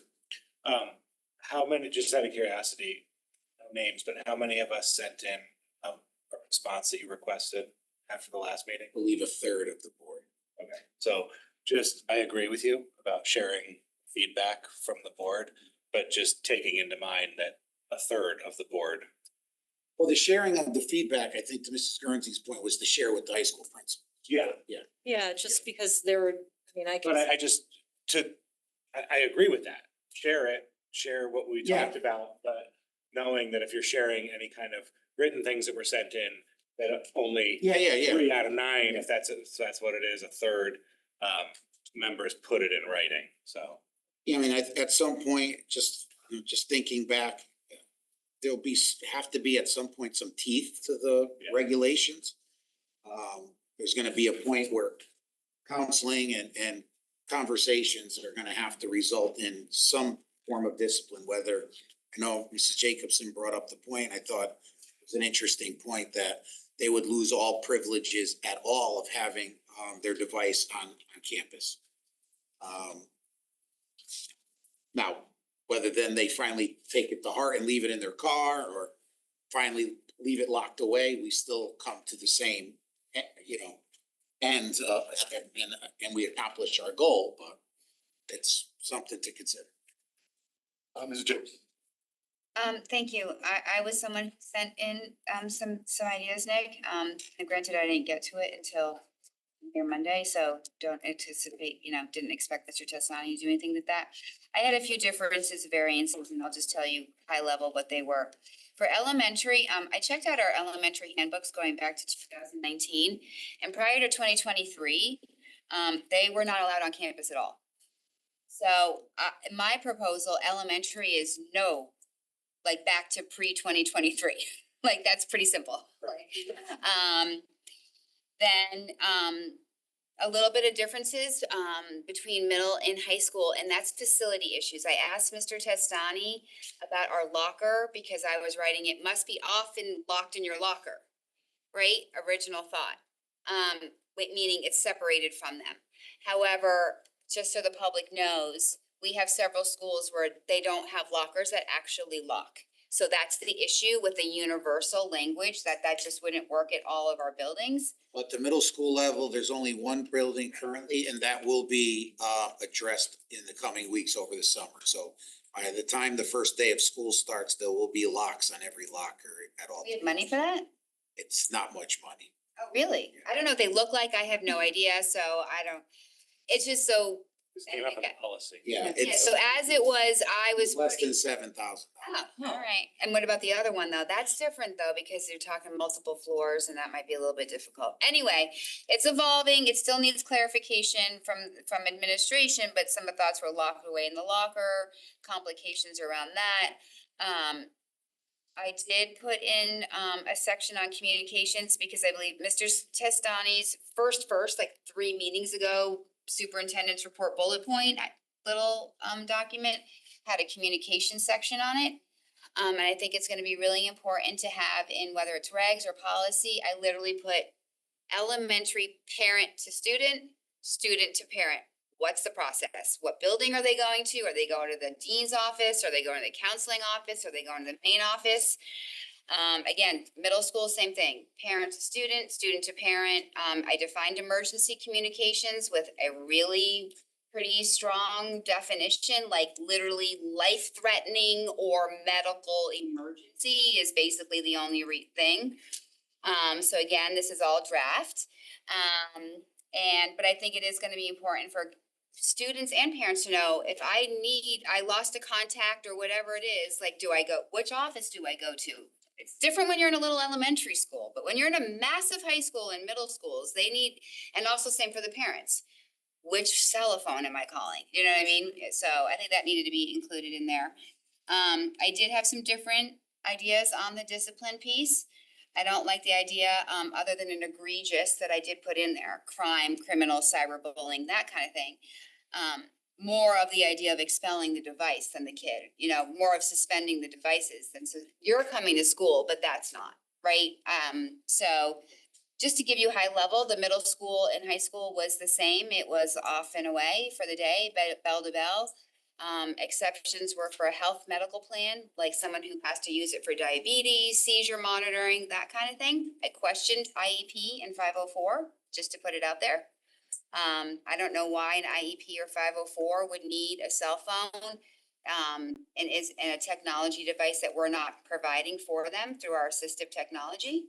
But I admit it was a purple item for me, question mark, why that would need to be there. And that's pretty much it, I think, that I threw in there, so. Yeah, But your guidelines were some of my language was still in there, like the general guidelines and things like that. yeah, no, I went through it last night and was able to pull some things, again, trying to present to the high school principals a little bit of what was the original thought process on discipline, what's been presented.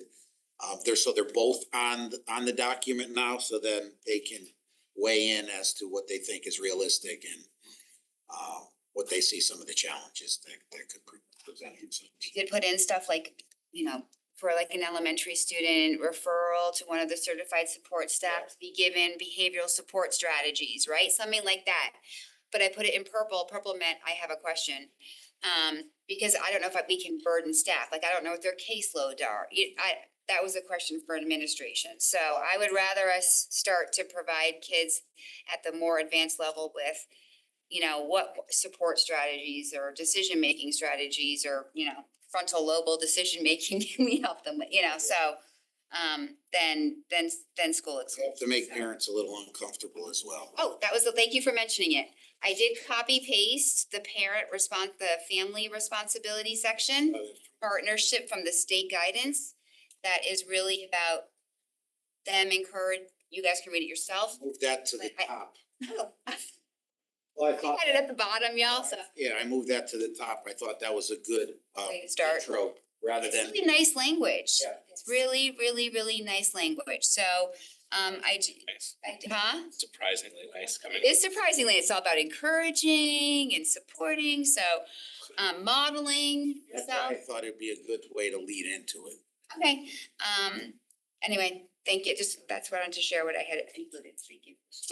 I won't harbor too much on this. I would be willing to vote on pretty much any policy to make us bell to bell at this moment, but I will express that I do really appreciate the consistent and constant encouragement from our parent community to make this a holistic change.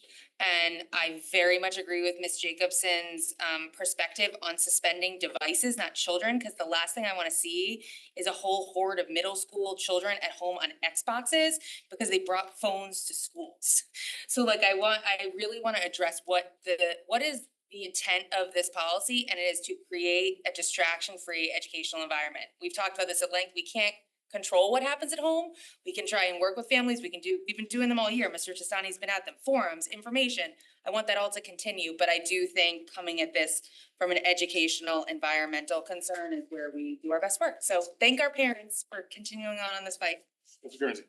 I don't want to belabor this because I shared my comments, but the one part that I just wanted to be super clear about that I was concerned that sort of wasn't addressed here is around logistics at the high school, not whether or not the lockers lock, but if we decide for some reason that they can't carry them in their backpacks turned off, which is the suggestion I made, thinking about the size of these schools and if it's reasonable to expect students to get to their locker and then to the class and the bus schedule and how are they gonna get there at the end of the day and they're on this side of the building. So that's just a huge concern for me. Even if it locked, like I don't understand how that would work logistically, so I leave that. It's something that we already considered, given the fact that less than 15% of the students use a locker at the high schools right now. So that would be a huge shift.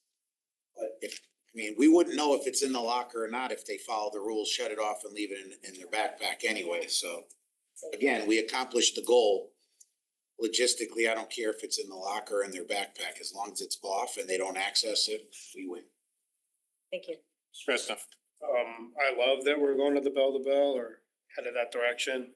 I did not send anything in because as I told Mr. Testani, the only thing I prefer to avoid is spending money on this. I think this is something we can achieve just by setting a policy, setting a standard and keeping our students accountable and our parents, getting involved as well, versus spending money on like a lockbox device that people gotta carry around with them. To me, that just seems archaic. On top of that, I do appreciate you sending in a little bit of edits on the punishments. Expelling a kid is a little much. Spelling, but even suspending. You know what I mean? They need to learn the responsibility, but to that point, we all knew the responsibility of having to get a call home or being able to call home, and like it can be done. So I think we can easily go back to what we all did, every single one of us, to achieve that. Possibility of suspension is more for the parent than the child, trust me. Exactly. Mr. Mason. I'm game for this. I'm game for it to move forward. At the last meeting, I was against spending money because I thought it was gonna be hundreds of thousands of dollars or potentially 100 or 150 even. The prospect of some device at 40,000 is a little bit more enticing. I don't know whether we need it, whether staff would want it, that. So I would say, looking to the other districts like Wilton, Mary Ann, I believe, is debating this in their BOE meeting tonight. So looking again at a couple of those districts, if they can show that it was, if they started without it and then went to it, I'd be interested in knowing that. Or if they started right out to the gate with it, then they don't know. Like, I would be interested in knowing if any districts tried this without that supplemental asset, and then decided they had to go to it. So again, I'm not saying I'm urging to go right out of the gate there, but it's encouraging to hear that the number is a lot lower. Yeah, I know one of our neighboring districts who's considering this in the fall is considering a method of locking it away for the day. A universal locking it, not a yonder, but some other option. And that would be, they were gonna give I think on October 1st, to ease into the routine of the school day and it's through the locking of the device. So, but again, that may not be their move. So we actually are gonna connect next week. He texted me today and said he'd like to talk more, knowing that we're thinking of doing the same thing. And then the last comment I have is, you know, I know in policy, we're gonna have a meeting on our personal device policy. And I don't know if I wanted to say any more to this in policy update, but I think we've kind of gone back to the idea of having one policy versus breaking out into multiple, based on staff feedback. So I was one of the ones that suggested breaking it out into multiple, but I understand the reasoning now. And you know, while the title of this says cell phone policy, I know we've talked about that. This is something that you're gonna be rolling out. We're working separately, hopefully backing it in, but maybe just thinking about the title of it, cell phone regulations, instead of the word policy. That way there's. Cell phones though? Well, it'll be more of a personal device regulations, because we know that there's watches, there's other things that need to be included. Yeah, so whatever it is, the title, just taking the word policy out of it, so that way it doesn't get confusing that when we actually pass policy. So, no, but thank you for this. Who's next, Camille? Yeah, so that was one of the first things I wrote down, is that we need to stop calling, and I learned that the hard way during COVID, when we would in policy be saying, we're talking about our COVID policies, and we would have it suddenly a mob, and I do mean mob, and they didn't realize that we were not talking about the guidelines that were governing how COVID was being handled in the school. So I strongly reiterate Mr. Ace's recommendation or request that, you know, student cell phone guidelines, student cell phone regulations, whatever you like, but just so that we can keep policy to what the work of the board is. Again, so it's not confusing when we then come out with this policy. Second, I was hoping we could just stop including option one, because Yes. my sense of the board is we're not talking about that anymore, so if we could simply stop getting it. And then a few other things. So I did follow up with two people in Wilton who have now enacted this for a year. And I was on the phone for an hour with an administrator there, and it was beyond compelling. And it was a goosebump inducing to hear the change in culture in the building when they enacted this. And he was a self-avowed skeptic. He really didn't think taking the phones away would make that big difference. And he says it was seismic, you know, and he gave the very simple example of kids in the cafeteria talking and laughing with each other in a manner that had not been taking place at all. And that is not to say, look, I work in a high school. They're not sitting there silently. But I promise you, you walk past table after table where every head is down. And again, that's just one very small example. But obviously I'll be making this, pitch at greater length in our financial discussion. But he was very, and obviously he can't know this, and I hear Mr. Ace's point, if a Fairfield County school district, therefore of a similar culture to ours, was able to enact this without the pouch, I would really love to hear it. I mean, even if it's only $40,000, I can think of other things we could spend that money on, no doubt about it. He genuinely did not think it would have succeeded without that tangible representation of you will not use this phone. And he could not have had a better, a healthier approach to it. You know, he had one student who had been not to coach people in this, but had his speed stick deodorant that he kept dumping in the bag. And so an administrator would notice it, he would lock it in, and I fooled people. And the administrator just had a frank conversation with, all we care is that you don't use the phone. So it was not the seeking of punitive, it was the whole conversation, but knowing that he had to hide it, why does everybody speed? Because they speed until they get caught. And then you know what happens when they get a ticket? They're a little bit more careful and they do it anyway. Now we're talking about something which is an addiction. And I promise you, and again, I'd be happy to be wrong, because we're going ahead with this and maybe we'll get the pouches or some version and maybe we won't. And I have no problem admitting if I am wrong. I just can't, knowing high schoolers and being around them every day. And I had my last day of class today and I am still saying, put the phone in the wall. Take out your AirPods. I say it every day. Why should this be news? They're going to use the phones.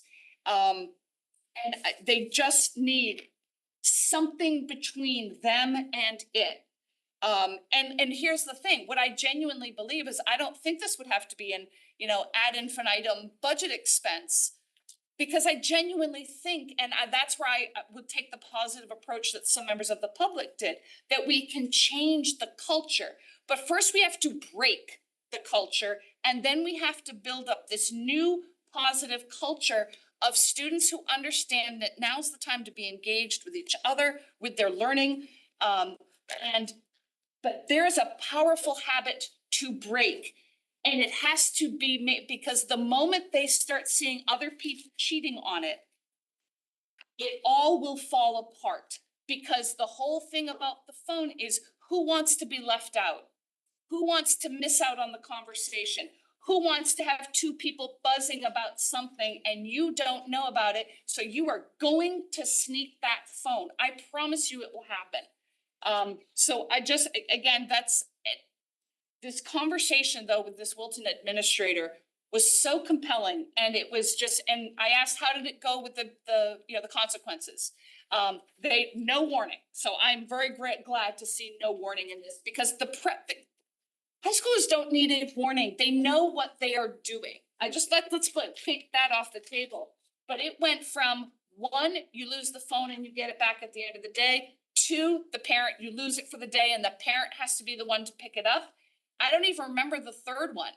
But what was fascinating, in a school of approximately 1,200 kids, they've had 400 who got the first warning, 30 get the second warning, 2 went to the third, and one of those is being expelled for reasons that have nothing to do with cell phones. And so the point is, it worked.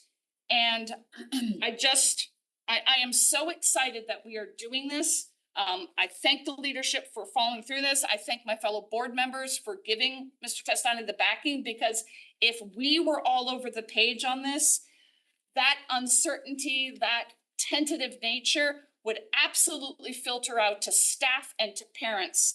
And our being united on it stops here, the science is unambiguous, we are putting students first, I think is going to be such an important message. And so I'm so delighted we're going ahead with this. Very quick. It's very, very quick. The third offense is that the phone stays in the office for a week and they have to check it into the office. That's right. That's right. Stays home. Yeah, I'm with you, but I'm just gonna let, I created by accident, I think not illegal, but a meeting with the policy committee. On May 13th, I sent you guys a whole variety of every policy I could find for Fairfield County. Some of them were using honor pouches, to Mr. Ace's point. Like I said, I'm happy to share that with the superintendent so we can properly share it with the entire board. But I did find that very helpful myself to kind of see what everyone was doing at the moment, what they had done and what they were doing for next year. So that's my follow-up. I'm inclined, looking at the clock, to move a little forward on this. Yeah. I think that one of the great things about having this discussion over the past few meetings is that we really, as a board, come around to a consensus on this. And I think that's what Mr. Testani was hoping for in the beginning. We've had a lot of 5-4 votes. This I think is something that, we're not gonna vote on because it'll be an administrative reg, but having the entire board behind you, I think is very important. I'm sorry, Ms. Maxwell. No, and so that, because I think it's a little bit misleading on the agenda, because it does say first reading of, and in our language, that usually implies a vote the next time, but I agree with you. I don't want it to be, I love a sense of the body, just so we have that positive affirmation, but I like the idea that Mr. Testani could continue to make edits, as this gets refined, so. I completely agree. I had anticipated taking a sense of the body on this, but I think hands in the air are going to be important, even though it is not, as has been pointed out, a policy that has been vetted by a committee and come through us and become our basic law. So that was my intention for the 24th. I'm just confused. Are we not voting on this? It's a reg, so So it's not a first read.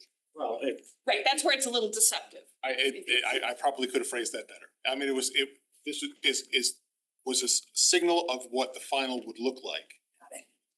But since regs are entirely in the purview of the superintendent.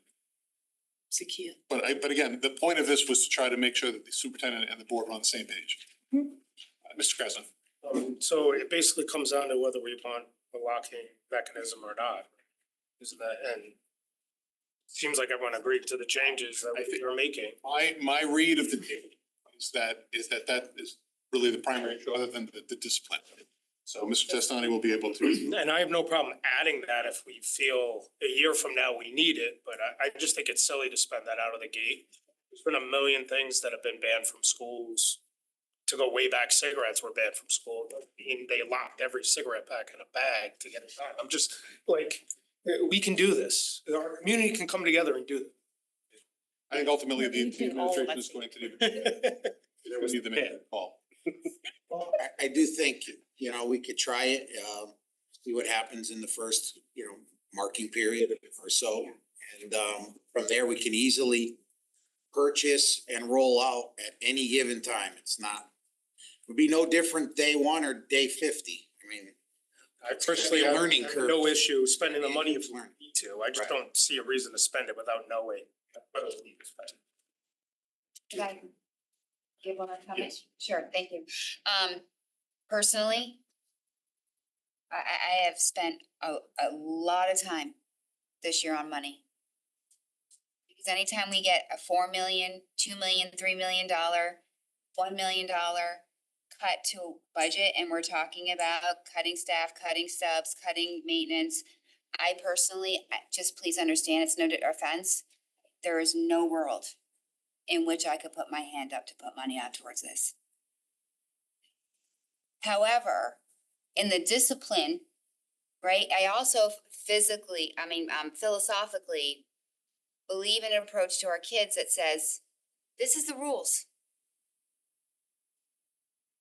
It's up to you to lose what we're telling you is the rules, meaning you're gonna have them off, you're gonna have them away, you're gonna have them in your locker. You break that, it's up to you to lose, and now maybe it's either at home or it's in a locking bin, right? It's up to you to lose that opportunity to still have it in your locker or at home. It's just my philosophy on kids. I don't come and say, you're all gonna use it anyway. We're gonna take it away and put it in the yonder patch because we know 100% of you can't be trusted. It's not the way I operate, right? So that's just, if you're working on, it's your regs, it's you do what you want. I just think we should have a little more faith to sit down, have some buy-in with kids, give them the opportunity in the fall or whatever it is you're gonna do to communicate so that they understand what the parameters are. And hey, if you wanna include a locking mechanism that comes in step 3 or 4, then maybe that's the support that kid needs. I just don't think that that's something that we should do. So I just wanted to tell you where I'm at for that. So thank you though. Thank you. All right, clock ticking. moving forward, the clock is ticking. Item 7E, first reading of policies. 5131. Thank Are we okay to? Waive the reading of all. Yes, waive the reading. Waive the reading. Oh, and. Does anyone have comments on the enclosures of these policies? No. All right, seeing none, Bill, come back on for the 24th. 7F, first reading of bylaw change, policy 4111. And this was put forward by Mrs. Maxon Kennelly. And You want to make any comment? so thank you. First of all, immediate change clearly on the first page is that should be a lowercase d, not a capital D. I apologize for the oversight. I know exactly the nerve. So the first one involves the chair's power or being charged with the appointing of members of the board to act as voting members. And so I want thus the adding of hiring committees, that's part of the chair's charge.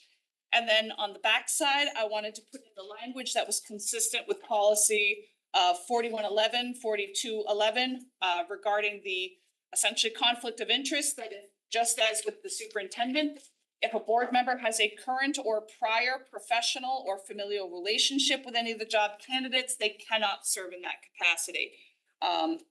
So happy to take any questions or suggestions on wording.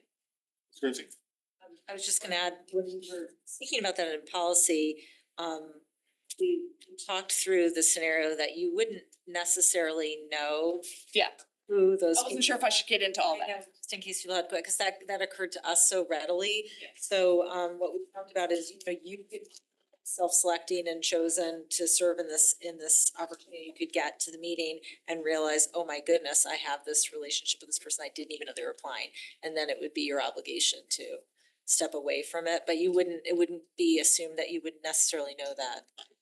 You might or you might not. Oh, I see what you're saying. Yeah, so just to continue, again, I wasn't sure if I should get into all that, but fair point, it occurred to us very quickly that this would not be the scenario of, well, I don't know if I should volunteer or not, can I see who the candidates are? That won't happen. It will simply be that the chair would appoint you, you'd be on the committee. Now, obviously, this is new, so the idea would be that then you would see the list of these are the candidates who are before you, and you would be expected to remove yourself if this relationship exists. Mr. Krasnoff. Wouldn't that be a bit of a problem if it's an internal candidate?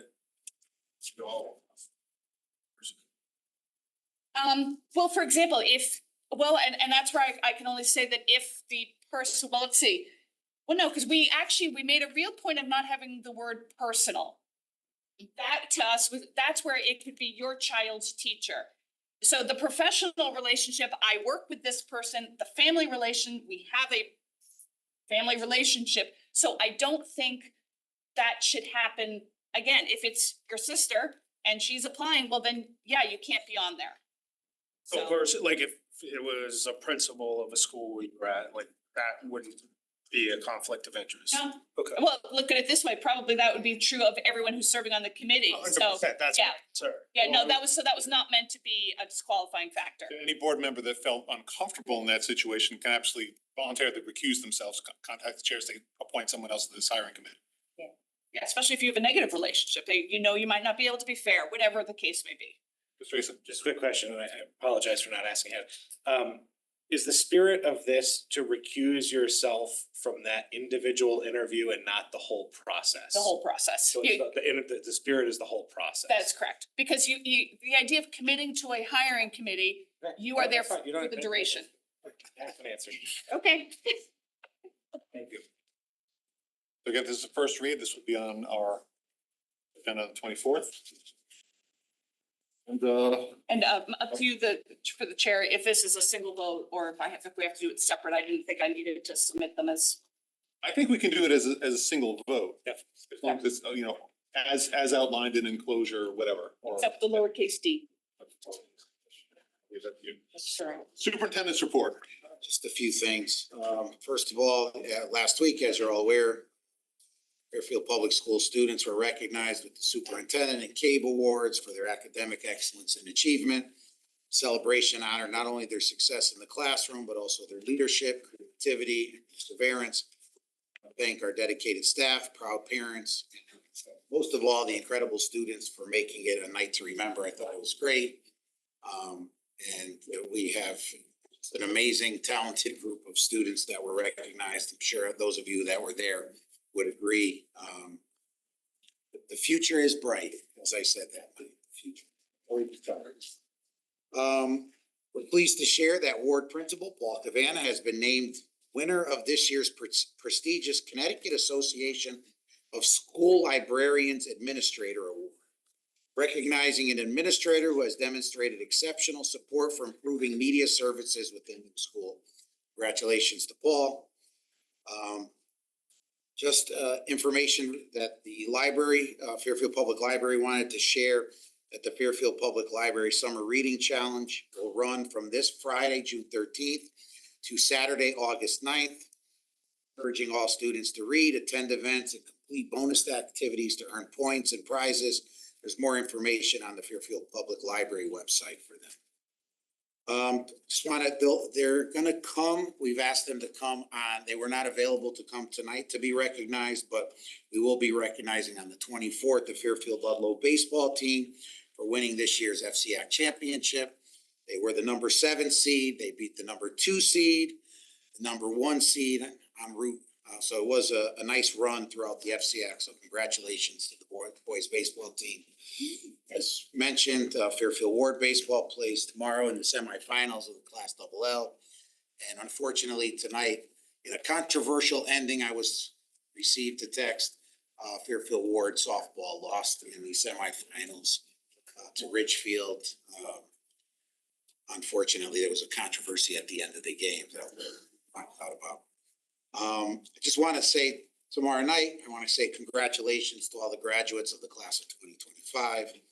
Looks like the rain's going to hold off. It's going to be a beautiful graduation celebration at Ludlow and Ward. Our incredible students have shown resilience, curiosity, and tremendous spirit, and we're just proud of all their accomplishments. And we wish them the very best as they move on to the next phase of their lives.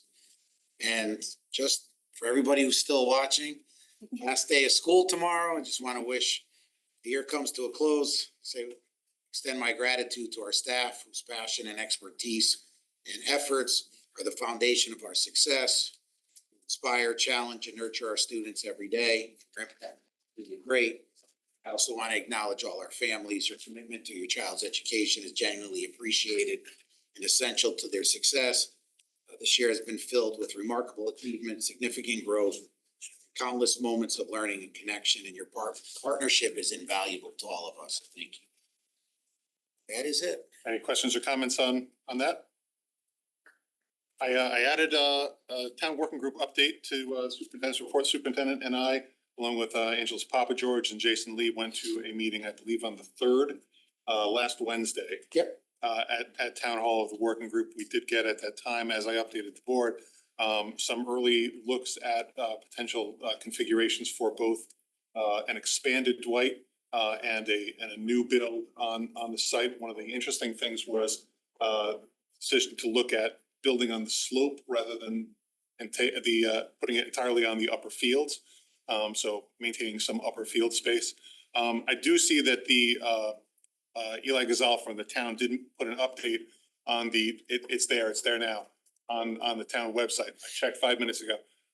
It's not as comprehensive. I have a lot more comments, but if anyone has more questions, please feel free to ask me. One of the things that I did want to say is that they remain on track for delivering the final report sometime in August, and I've said to the board members that we will keep you alerted, and as soon as we have information, hopefully we will be able to meet on that. Mr. Krasno. I just have a question, also so the public knows, what's the actual process moving forward? Because this is a little bit different of a process than typical buildings would have done in the past.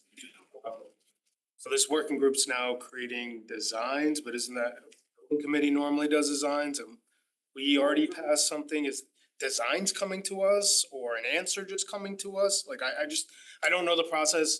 I know parents are asking me and probably other board members what the process is. It's very confusing and I can't answer the question. So maybe you guys have answers? I think the best way the architect engineering firm presented some possible ideas of what it could look like. Either with a new build, a renovate as new with additions, just given the terrain there, and the need to reroute bus and drop-off loops. They also mentioned some of the challenges in terms of if there was going to be, for example, a new build up on the field. There needs to be an access road that's brought through for construction vehicles and also staging of construction materials. So there's a lot of things that they potentially could bring forth as options that the board would ultimately agree and vote on. And then that would go to a design phase, but basically it's there. Isn't it more renovation, new build? And we've already voted on one, but so the building committee takes it and decides where to put it? The final report will evaluate the scenarios that were in the RFP. So that ultimately, I think, is going to guide a building committee's work, but it will come through us first. So again, like these are conceptual designs, is what we think might be an interesting look for the space. But like those next steps will need to be done by building committee. Just point of clarification, why would it come through us again? I don't think that's accurate. I think what would happen traditionally is after we approve it, we approve the ed specs. Those go to the building committee with this company's report, and then they take it, because in the past, it hasn't come back to the board unless there's been a major modification request to the ed spec. I think we need to think about how we're going to approach this, because the first selectman has been very clear that he doesn't want to build something that we don't want. So to have that report come back through us and for us to take a look at it, for us to make some kind of determination, you're correct. We've never done it quite this way before. But I don't think that I would be comfortable pulling the board out of the loop of what the final version might look like. Okay, so what you're Ultimately, other town boards are gonna have to decide what they're gonna fund. And we've lived through that before in terms of, having to adjust our ed specs to what we could actually build. So like, it's not gonna end with us in August. It's gonna be the beginning of a process, but I think that we are going to be able to make our statement as a board on what comes before us in terms of what the options this report is gonna show us. So there is the possibility that it comes back and what we said we wanted is in there, and that's what we say, we just want to continue with what we said. Yeah. I mean, I understand this is outside of the norm of anything we've done, so I appreciate the idea of it, and honestly, I appreciate the idea of it coming back to get our final stamp, and hope, that it's not a big deviation, but, I think it would probably be good as it goes through the town bodies. I understand that philosophy. Usually we have the seed money, right? And then it comes back to us and we approve the full project based on the results. So there is kind of a two-step process. Not even, the seed money goes to the building committee and then they go from there. Well, no, because then we have to approve the money first. So we get that presentation from them. True. Yeah, Right. the building committee comes. But it does come back and Yeah, then it we does. approve. It usually is a two-step. So and that's to my question, is it now gonna be a three-step process? Is it gonna come back to us? We're gonna get now the seed money again, and then we're gonna have a building committee come back and present the options? Cause who knows if they end up hiring this company or another company, cause it's up to the building committee ultimately. That's why I'm confused and I don't, Are entirely valid. and I don't have answers to the public. I'm working with the procedure that this procedure right now is out of our hands. We have been invited to working group meetings, we've been consulted in working group meetings. I am happy that that's the case. What comes back before us in August is going to be a new thing for us. We're going to have to decide how to go forward. And to that point, so the boring samples are now done, that we haven't gotten the results yet, but if we get the results, and my guess is they're gonna be absolutely fine to do whatever we wanted to do. Can't we just say, listen, this is what we want and move forward? And cut the nonsense? Like, I don't know what we're waiting for. That's the one thing that all the other boards wanted. I would just remind you that other scenarios on there involve the ECT. Yes. And I know all of these issues are tangled together. But we need the ECC space now maybe sooner than we thought, and we don't have time to open another building. Citing the ECC is one of the questions that, among the scenarios that Seagal's group is evaluating. I get that. But again, we may need to speed that process up soon. We also have to let the RFP that the town spent $1,000,000-something on play out now. Here we go. To the point, we know that this is going to become high intensity once this report comes out. So if we are 3 months ahead of them in terms of working with the town, right, and knowing like what date, the public will know what date we're gonna have what, are you gonna have a community forum, are you gonna? I am eager Plotting all that out. for any more concrete details on. At this point, I am told when working group meetings are being held, rather than given a schedule about when they're coming. So this is, I'm trying to get information to the board as quickly as I get it, and just trying to stay on top of the flow. Thank you for those updates too, the detailed emails, I appreciate it. Absolutely. If I can entertain a motion to extend to 11:10, just to make sure we have some room for public comment, should there be? I'll second. All right, all in favor? All in favor, Ms. Jacobson, Mrs. Flynn, Mr. Peterson, Mrs. Kearns. So that fails. We have 3 minutes. Committee liaison reports? Seeing none, open board comment. Happy graduation, everybody. Happy graduation. It's the best We're part of our elementary, jobs or to go. fifth graders or eighth graders. Public comment. We still got 3 minutes. Okay. Then There we go. recommend a motion to adjourn. Mr. Asa, seconded by Mrs. Guernsey, all in favor. That's the most efficient 2 minutes ending meeting Ever. ever. Thank you.